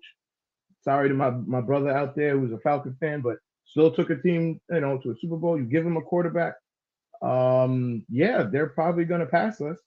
And then we're really going to be sitting there looking up for real now. We're already looking up, but now we're going to be looking up at everybody. So that whoever left that comment, he's so right. The New York Giants fan base and even the organization does have an elitist mentality. That was Coach Dave. Coach Dave, that was a great point. We do. If we talk to our fans and we talk to other people, even with I know this is side left, but Chris Sims a few days ago made a comment saying Jalen Hurts is the most overrated quarterback in the entire league. or player, he said. And I'm like, have you seen our quarterback? Have you seen our Has Chris Sims seen his career? That's another. It's like, have you looked in the mirror, brother? I was Like, there when I was there in Tampa when they drafted Chris Sims. So I'm gonna. that's a wild statement. I've told stories about that. I've told stories about Chris Sims and Warren Sapp his last season in Tampa. Barbara says this is always funny because I get this question a lot. What if Harbaugh takes JJ McCarthy and trades Herbert to us? You never. The owners of the Chargers will probably try to renege his contract. The Chargers will probably have gone crazy. There must be, Gentlemen, which brings me to my next point. Don't smoke crack. Because Herbert also just signed a 5-year, $262 million deal not too long ago. So that would the dead cap, and Barbara, I'm not making fun of you, but the dead cap number for the James, I want you to guess. I was gonna say get Zach on that. I don't even know. No. I already know the dead cap number. What do you think the dead cap number would be for the Chargers if they traded Justin Herbert this year? 185. Close. 129 million. Dead cap money. That's the dead cap number. Now they would save 36 million, but still be on the hook for 90 million. That's not a good deal. That's not a good deal. That's a giant. I mean, if it was the Giants, I would trade. If you wanted to give me Justin Herbert, I would trade. I would pull a Ricky Williams and trade the draft. I was gonna say for Justin Herbert, realistically speaking, you can have anything you want. Yeah, I'm being dead serious. You can have anything you want because the guy's proven. I've seen what he can do in college and in the pros. He just needs a coach and a system around him. You can have anything you want. You want Kayvon? Take Casper. You want let's sign Saquon and trade him. Oh, you want Papa Smurf? You can have him. Oh, you want our first round pick? You can have him. You want my second round pick? You can have him. I'm telling you right now. I'm only going to give you if for Justin for Herbert, I am only going to give you 52 of the men on my current roster, but I got to keep Daniel Jones because we don't know what we have in him. Oh, so yeah. I love this one. Sublight says the year is 2537. Humans have colonized the moons of Jupiter, and the Giants are still wondering, is Daniel Jones the guy? No, you know what it's going to be? There's going to be this fan base. They're going to do all these videos where they're like, well, he didn't get a fair shake. And, his time here was tumultuous, but he didn't get a fair shake. And we really should salute that guy for his effort. I'm like, where did we get to in society that I have to salute a guy for giving minimal effort? And you're a pro player, you're banking $100 million, banking, not including whatever other money you're banking, but you're banking $100 million, and I got to salute you for trying. Oh my God! Participation trophies are at an all-time high. I knew, and I'm not picking on you, Mr. Bruce. I'm not picking on you here, but I knew someone was going to bring up Bryce Huff. No. Yes, he had 10 sacks, but out of his 17.5 career sacks, he had 10 of them in one season. He only had 29 tackles last year. He didn't start any games for the Jets. He played in 17, and we've talked about this before. He only played in 42% of the snaps for the Jets last year. That's not good. That's not a guy you give money to. That's a guy that if he comes here for, a little over, let's say if you give him like $2 million, then I'm fine with him. He's going to want money because if he had one season where he had 10 sacks on a defense that is singularly at times focused in the Jets of going after the quarterback. And his sole role and his 42%, he was a third down guy. We don't need a third down end. We need a first, second, and third down end to go along with Kayvon. Especially because people keep forgetting, because people always tell me, well, Shane Bowen runs a 3-4. Okay. Well, let's go and watch some film from Tennessee and see how many times he ran a 4-man front. It's going to be more than you think. Yeah. We already have Casper. We don't need to bring Slimer on too. We don't need ghosts on the defensive line. We're going to disappear. We don't need that. But why you gotta disrespect Slimer like that, man? Because he's a ghost, and I love Slimer, but he's a ghost. There is only one ghost, and you know who that ghost is. Hey kids, look over there. Who is it?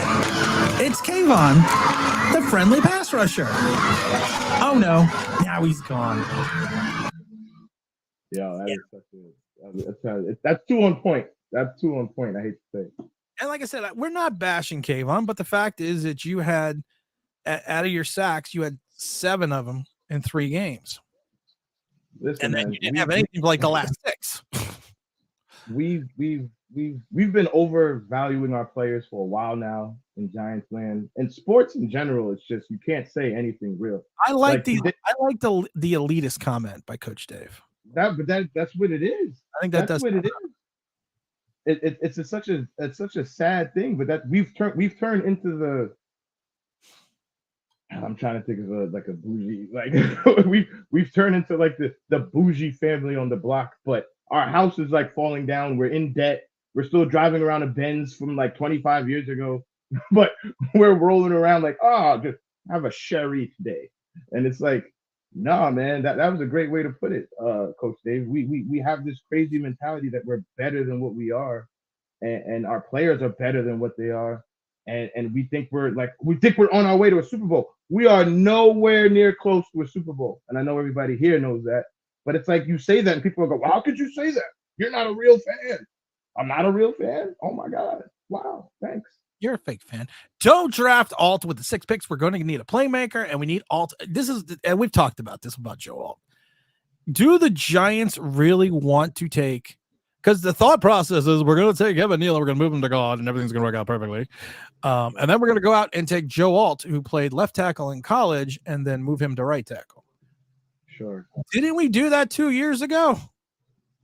Can we stop drafting guys and moving them positionally to their non-natural side and become shocked when things don't work out like as we planned? If you've been shooting with your right hand in basketball your whole life, and then I'd say, we're going to draft you to a team, and you're like all excited, but you have to shoot with your left hand. How good are you going to be? How good are you going to be at that point in time? I mean, that's like the scenario that people are like, well, if we move Evan Neal to guard, everything's going to be better. Sure. It's like, well, wait a minute. Not only do you want to take him out of his non-natural side, but now you want to take him out of his natural position. Both, like that, both, like not just your position, but then the side too, because that matters.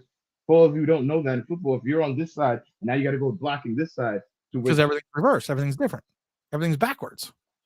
And depending on which hand depending on which hand your quarterback throws with, he's going to be blindsided.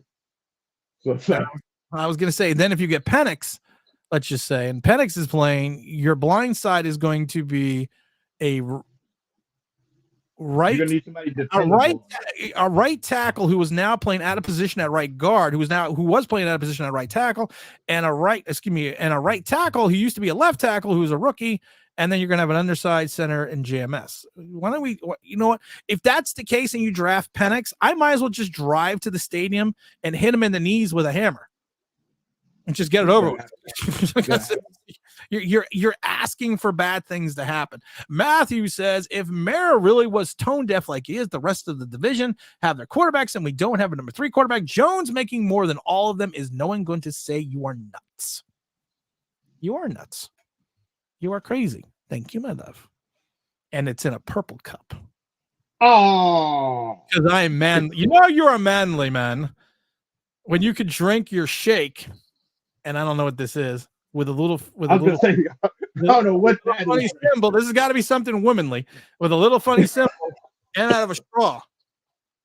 That looks like something from my great significant other was trying to get me to watch this movie Midsommar. If anybody's seen that, it's about this cult in the middle of Sweden. That looks like a symbol from the cult.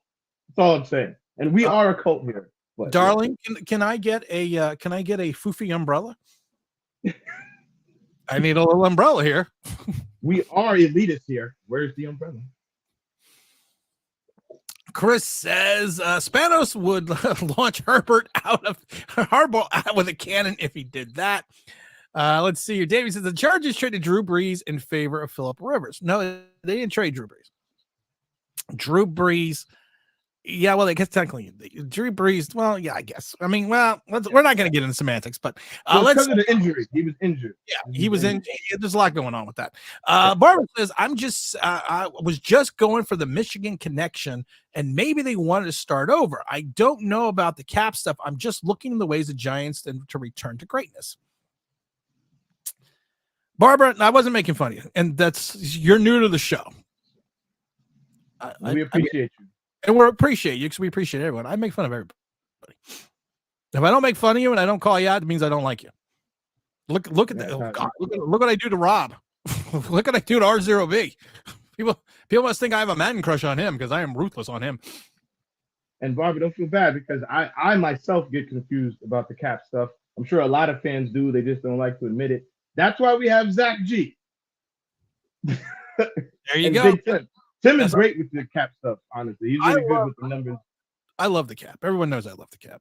He's really good with that. The cap is the one thing I get wrong. And like I said, I don't, you know what's funny? To her point, I could see, because you got to remember, Herbert's got a little bit of an injury issue lately. I could see McCarthy going to the Chargers. Oh, I could see him going there possibly, but not like they're gonna take him and then immediately say, "Oh, Herbert's on the block, Herbert's on the market." Like I don't see that happening, you know. But if you want to take his boy in like the 4th round just to get him off the board if he's still there, you know, this is his boy. Why not? Want a national chip with him, you know? Like I mean, I don't have a problem with people being loyal to certain people. I get relationships. But he's not trading Justin Herbert just if he takes JJ in the third. We have to drop someone else in because I was waiting to see if he was going to come on board. Because you know what it is? I want to know what love is. I want T-Brad to show me. What's going on? It's the big T-Brad. Hey, not much. T-Brad has sources. T-Brad sources in the Drake May. Yeah, it's Drake May. I got a great racist story for you guys offline. Just phenomenal. I gotta hit it. It starts off with me being someone thinking I'm the valet. Not like there's anything against being valet. It's a great job, but never crosses mind. Don't knock the valet, man. But the funny thing is, it never crossed his mind that I'm loading my own vehicle. Because the valets there don't load and take bags out the car. It's not Ubers. You know what I mean? All they do is drive it. Never occurred to them I'm driving my own car. And it's not like it's a fancy car. Either way. What's up? Let's get on some Giants-ish. Get on. Okay, so switching from right tackle to left tackle, or they're doing left to right. Right. That's like driving in America and then going to driving in England. It's not that you're a bad driver. Everything's just reversed. But you know us, we're going to show you that this thing can work. What are we? Hey, listen, guys, I got to run upstairs real quick, so I'm going to leave you two in charge. Oh my God! Oh no! You gonna leave the brothers? I'm going to leave you. Leave you two in charge. The Wonka button. We don't have the Wonka button. You don't have the Wonka. All right, we're on our own. Oh man! So he wasn't kidding. Yeah, so we were having me and my wife was having an interesting conversation with my daughter about lineage and stuff, and I was like, man, I'm missing my Giants stuff, but. You know, priorities. But there was somebody on here earlier that was saying that they thought that Daniel Jones was better than Justin Fields. And I'm like, I don't see that because far as adversity, and I'm not going to say Daniel Jones had a cakewalk. Daniel Jones had some adversity. But Justin Fields had way more adversity. Like Chicago was like the only team with like a worse wide receiver core than us until they got DJ Moore last year. You know what I'm saying? I just see more potential in Fields. And I'm not saying Fields is established, but I see way more potential with him. And, you know, plus I watch more of Daniel Jones to see the really bad. That's where I'm at with it. Draft-wise, I heard you guys talking earlier. This is why we're getting Drake May. Because this is going to happen. This is gonna happen. We all know it's a whole lot of shadow games being played and stuff like that, right? So Caleb Williams, from what I understand, is from the DC area. Who picked second? This sounds like it could be a good script. You know what I mean? So what the Bears have to do, because they want to get the most they can for the pick. So the Bears have to be so into Caleb Williams now. Justin Fields is an employee. Hey, in order for us to make this thing work, we need you to unfollow us here, unfollow us there, so on and so forth. So I believe that's a big smoke screen. I believe that's a big smoke screen. They're going to trade with Washington. Washington's going to get Caleb Williams. They're going to sit right there. Maybe trade down, but they'll never go below. They'll never go below Arizona. They're not going to. Bears aren't going to go below Arizona. They're going to get Marvin Harrison, right? Then that leaves who's it after that? New England, right? New England's going to go ahead and take Jay Daniels right off the top. Then it's going to trickle down. There's no wide receivers needed. There's Arizona. Then the Chargers. Yeah, Chargers. Yep, they're not taking quarterbacks. They're taking wide receivers, probably each, maybe an offensive tackle. But I talked to my source, and you said he doesn't mind divulging. My source is me and Mr. Mara have the same DoorDash guy. So this is reliable. This is pretty effing reliable. For those that do not know, and I messed up my hair by putting on my Josh Allen jersey. For those that do not know, there is a channel out there whose source is John Mara's golfing buddy. So I want to put T-Brad's situation in context, because I think his source is more reliable. Thank you. The guy that feeds you, the guy that works with you on the golf course. Got to feed you. He's got to feed you right. He's got to feed you right now. And I missed a lot because I had to go upstairs. I was giving him the format of how we'll get Drake May, how it will happen. And you know what? Based off the way he broke that down, you know what? It kind of makes sense. I could see that happening. Wait a minute. What did I miss here? That Barbara's saying, James, Hallmark is a good channel to watch with your girlfriend. You'll score. What did I miss? I wasn't going that long. Hold on. Barbara, Queen, she watches that already. She's already on there. Do you watch First 48, Barbara? She watches that too. But Hallmark channel, she's already on that. Sorry. I think the best thing was when your girlfriend came out to the house this last time, and we spent an evening watching the early 90s version of Cheaters. That was great. Oh, God. I didn't think I would get married watching that show. I was like, no, T-Brad.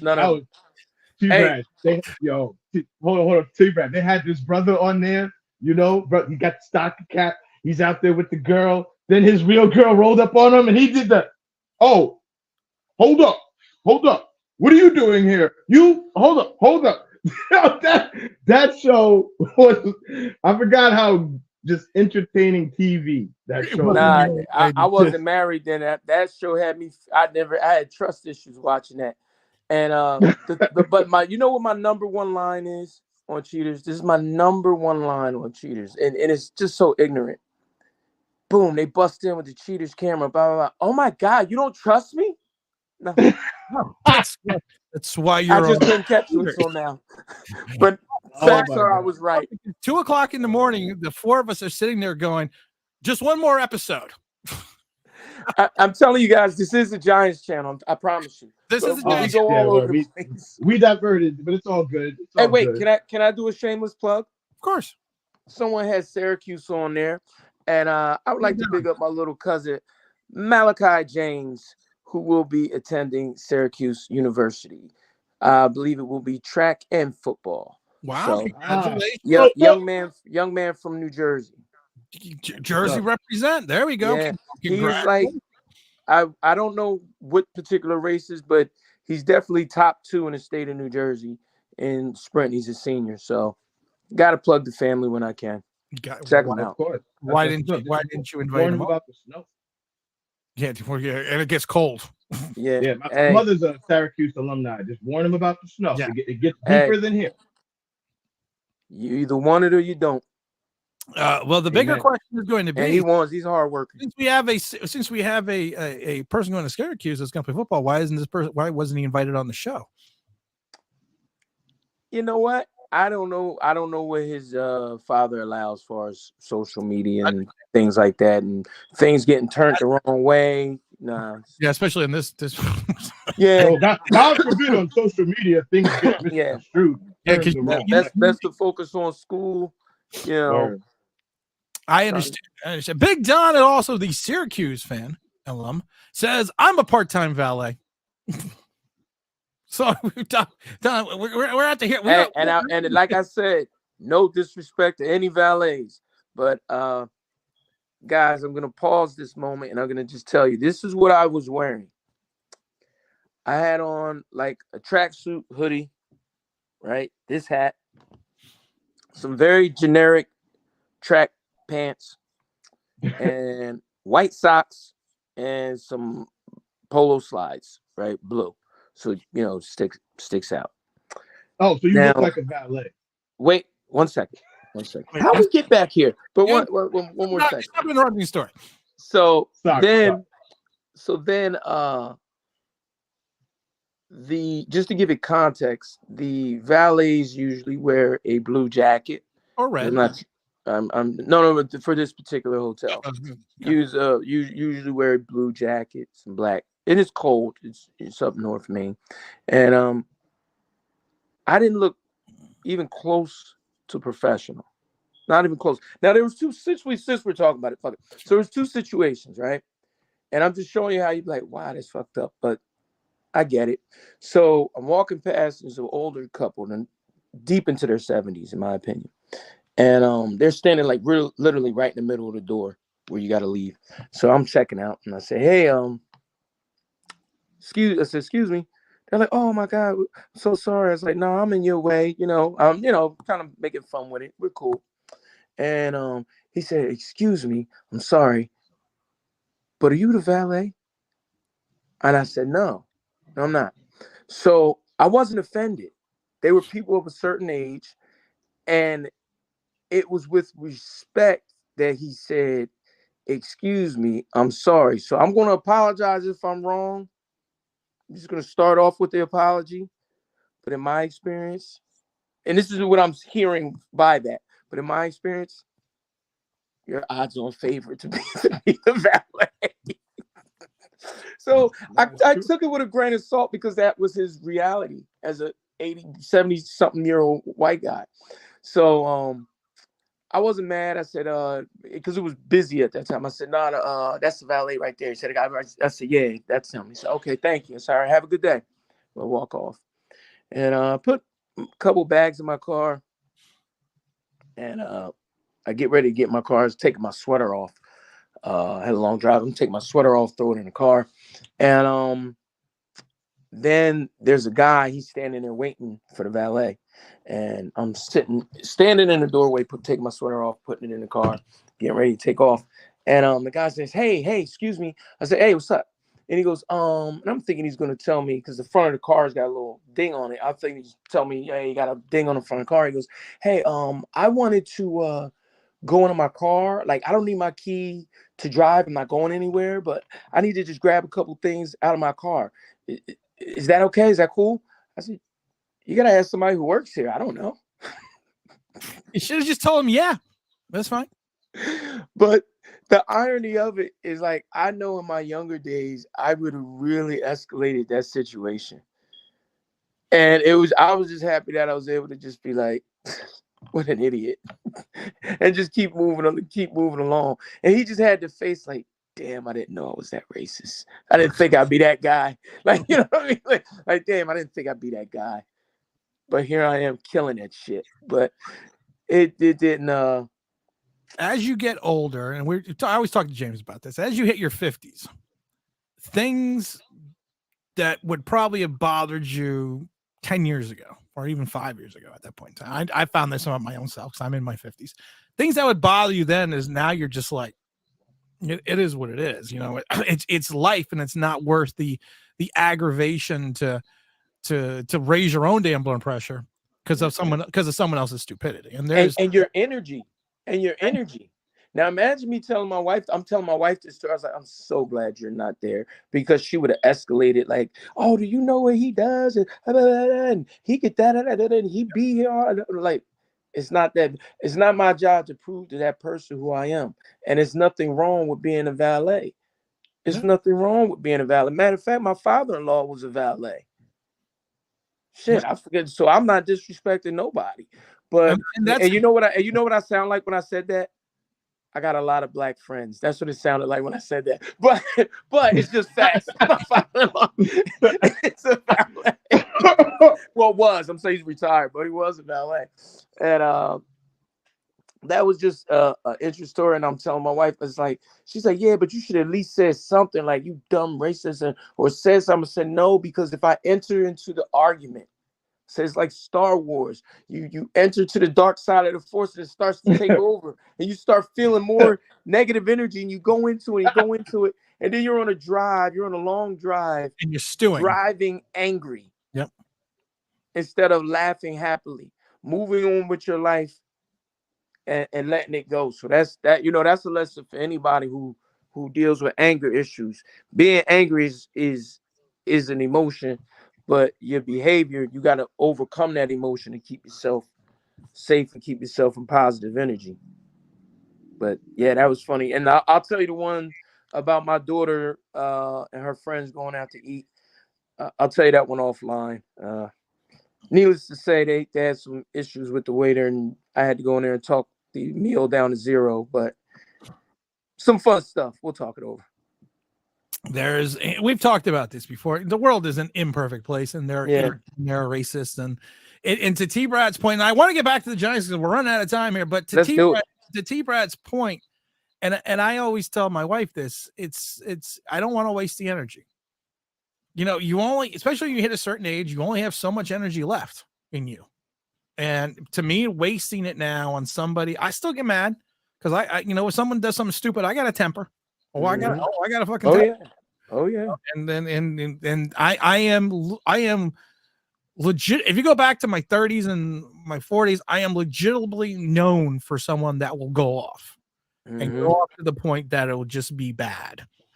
But now you can, like I said, you figured it out, man. And you don't figure it out till you're older. I wish I would have known this knowledge now, but we were told this knowledge, but we didn't want to hear that ish. We don't want to hear that because those people were fucking stupid. You didn't want to hear it back then because you knew everything. Backup 2, JJ McCarthy is our backup. That's our draft board. May and McCarthy. We're going to keep it traditional Giant quarterbacks. But again, JJ McCarthy, I knew he was going to rise like this. I knew he was going to rise like that. He hasn't risen yet. He's not the Phoenix yet. We have to wait and see where the Phoenix ends. He's going to take off. A good combine, he's going to take off. Matthew's got a good question, and this is something I've been talking about. If the Patriots want a veteran quarterback as opposed to drafting one, I still have this feeling. I've talked about this over and over again. I don't know what you guys think, but if Marvin Harrison Jr. is sitting there, I still think New England's going Marvin Harrison Jr. I will hope so, but I don't think so. I think they're going to go grab someone like a James McCarthy, either in the latter or a Penix in the latter half of the first round or the early part of the second. I don't know if I know there's the head coach came out and says we're doing this, we're doing this. My wife says I like that, T Brad. You don't have to prove to people who you are. That's true. I think that's great. Because my wife watches. Yo, hold on. Let me just say something as the guy who's a little younger, not as astute as my two brothers to my left and my right here. What T Brad said so eloquently, and my brother Tim, I love these guys for real, and I appreciate them. They spoke so eloquently, and they're right. You shouldn't waste the energy on ignorant people, you know. But I'm gonna tell you right now, for anybody you see this face, we shouldn't waste the energy But he some will. of us out here like me, He young. I He still got energy to waste. I got energy to waste. Some of us out here got energy to waste. James, I'm gonna say this to you. Is there I'm a gonna say this to you you. want to talk about? I'm gonna say this to you, James. Think of how many times you've lost your temper and made the right decision. Oh, it's not a lot. Oh, it's not a lot. But I'll tell you this much. Math calculation and see how you should handle it. But I'll tell you this much: that person, whoever, they didn't do whatever they did ever again. Yeah, that's all I'll sometimes you gotta say. let people know. Sometimes What you you just got, got. That's all I had to say. Sorry. Oh my god. Oh my god. As my source is a friend of the mayor's whose second cousin roommate's parakeet, who is a shampoo salesman. Damn it. He's giving out the information. He's got the scoop. What's the take?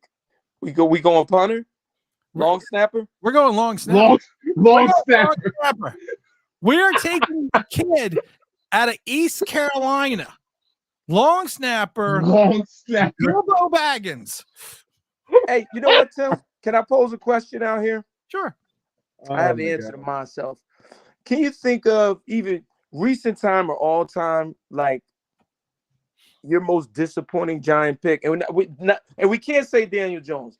Damn it! Because what I mean is this. A pick that you thought we nailed it. We got it. And you were like, wow. Are we talking first round pick or just? It could be any pick. Any pick that you would like. When we got that player, we were like, yes. Let's do it with people who because that's too easy. So you just do who you want, and I'll give you one of mine. Can I do it? It doesn't have to be. How far back are we going? Because you got to remember, I'm old. Your choice. You may educate us and tell us some things. Your choice. Well, that someone that I was excited about. Oh, that just Y.A. Tittle. Oh God, way back. I think T-Brad wants to see the anger. I told you, I haven't gotten completely over it yet. Right. It's funny. I think if I have to go back, someone that I was excited about and I thought would have been a standout, and it was in the later half of the draft. It was a good draft in 2003 because it was the same draft we had Human Yura, same draft we had David Deal.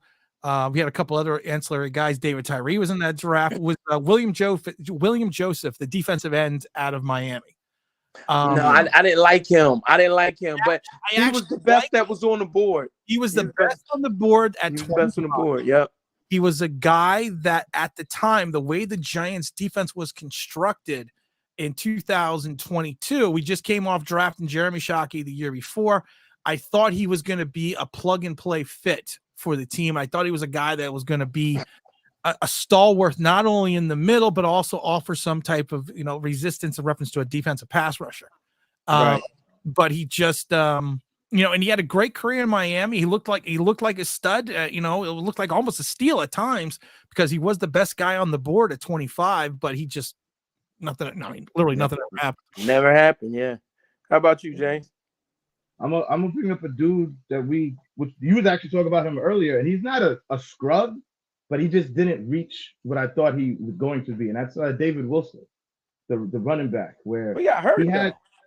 I know, but even before he got hurt, and you tell me if I'm wrong about this, the problem with David Wilson was he didn't break tackles. Nope. And every time he got tackled, it looked like he got shot. Well, we've talked about he would just drop to the ground. I mean, he would get hit and just The biggest problem with David Wilson was he wasn't Doug Martin. And that's who the Giants wanted at 30. That's who the Giants wanted, and that's who Tampa Bay took at 31. He wasn't the in the tackle running back that the Giants at that time, the coaching staff was looking for. Did Doug Martin have a great career? Doug Martin had over 5,000 yards, had a couple 1,000-yard seasons. His first couple of years, he was good. Yeah, I thought David Wilson was more of a speed, straightforward person. I actually he was. And you got to realize is what we don't realize sometimes is, and this is going back in the day where you actually return punts and kickoff returns. David Wilson was also used on kickoff returns. Yeah, that's where he made his chops. Yeah, right. so it's kind of hard for you to have You know what I'm saying? It's kind of hard to do both. You can't draft a running back that can't break tackles. And Tim, I wanted to say I agree with you on Trey Benson. Really like the kid. For me, it's somebody who's on the team right now. Ojulari. Azeez Ojulari, I was so. But is that more injury related than talent related? Because I think, except for this year, I think his talent was evident when he was actually on the field. It was streaky at best. Like I thought. We took a guy at 5 2 years ago. That's the same way. You said what? We took a guy at 5 2 years ago. That's the exact same way. Streaky. Yeah, it's like I don't know what it is, but we cannot draft. Like draft, baby. We cannot draft, baby. We just cannot do it. Even when it seems like they're right, they end up wrong. And then some that end up seem like they're wrong, they end up right. You know what I mean? Because when we got Dexter Lawrence, I'll keep it 1,000 with you. I wanted Metcalf. I wanted DK Metcalf. You know, that's actually funny. I kind of thought Dexter. If going back to Williams Joseph, I was kind of hoping. I think William Joseph would have been a Dexter Lawrence. Yeah. Yep. Now they think about that. Prince says we're talking about relationships. I can't relate to this. You'd be all right, Prince. You need to understand that this is the relationship hour with Ebron and the Venerable James Williams, where are your thoughts and your feelings are the utmost importance to us. So fuck off. Let's go here. What do we got here? Let's finish this out strong. And I'm just joking with you, Prince. Don't take offense. Davey says, the Valley's got to drive some cool cars. So T-Bad, in your experience, are you driving some cool cars as the Valet? I'm driving an American-made SUV. Standard. You want to hear something funny real quick? And I'm not going to tell the whole story. My fault. But I had a friend back in the day who was a valet, and he definitely took a girl on a date in a car that he was supposed to be valeting. That's all I'm gonna say. Because back in the day, you could get away with stuff that you can't get away with now, and that's all I'm gonna say. So the valet, we actually got some really great people here that are picks that they were excited to see but disappointed in at the end. Joseph has got Flowers. Barbara's got Eli Apple. We got Eric Flowers again. Tyrone Wheatley. Ooh, Tyrone had a good career though. He was good with a few years with the Raiders, not with the Giants. He had a good career with the Raiders. Yeah, but you know what? We expected. Oh gosh, hold on, real quick. Worst pick, DeAndre Baker too. But I wasn't high on him. But yeah, DeAndre Baker might be the worst pick in the last 10 years. Yeah. I mean that's You also got to remember Gerard Bunch, who came. Oh yeah, big disappointment. Another guy that had a renaissance of his career in with the Raiders. Chris is saying Eli Apple, Ron Dane. Yeah, that hurt me. Yeah, Ron Dane hurt me. Ron Dane. I didn't want Ron Dane. Do you know who we picked? Who we let go past us? Sean Alexander from Alabama. Yeah. Oh, we did. You're right. Ron. That was a good one because Ron Dane just came off the Heisman. A lot of people. He had all those carries at Michigan. He had like 9,658 carries. I mean, Michigan, Wisconsin. Yeah, I'm thinking Michigan because I'm thinking. Yeah, well, he kicked our butt too. We also got Will Hernandez. That's another one. Yeah. Bruce has got Tony. Prince wants an American-made SUV. Is it an Escalade? That's for you, T-Brad. Escalade is American-made, but it definitely ain't no daggone Escalade. I'll tell you that. Okay, so not an Escalade. It is not a luxury series vehicle. This is going to be the new spot of the show. Guess T-Brad's car. We're gonna have a new segment because, like I said, we like to do different things and we like to do all these types of things, here. So if you want to take a guess on what T-Brad's car is. Put it It's in. a common car, so to get guest pass. I'm not worried about it. The over under is it being with the information I gave. They'll get it within 5 guesses. Okay, so we have to have. Let's see here. So here we are now, folks. Make sure you stand ready and put your guess in for what is T. Brad's car. The hint is American-made SUV, and that's Union made. That's all we got. That's all I got, man. Yeah, Union made. Union made. We got Pinto. We got Matt Dodge. The Audi. Yeah, we actually drafted Matt Dodge. Yeah. People forget about that. We got Ford Explorer. Incorrect. We got a lot of evidently you look like a Ford Explorer guy. Incorrect. Is it Ronnie wants to know, is it a Chevy? Is it a Chevy? Yes. Okay, we are getting very We're getting our lifelines in. We are getting very excited here.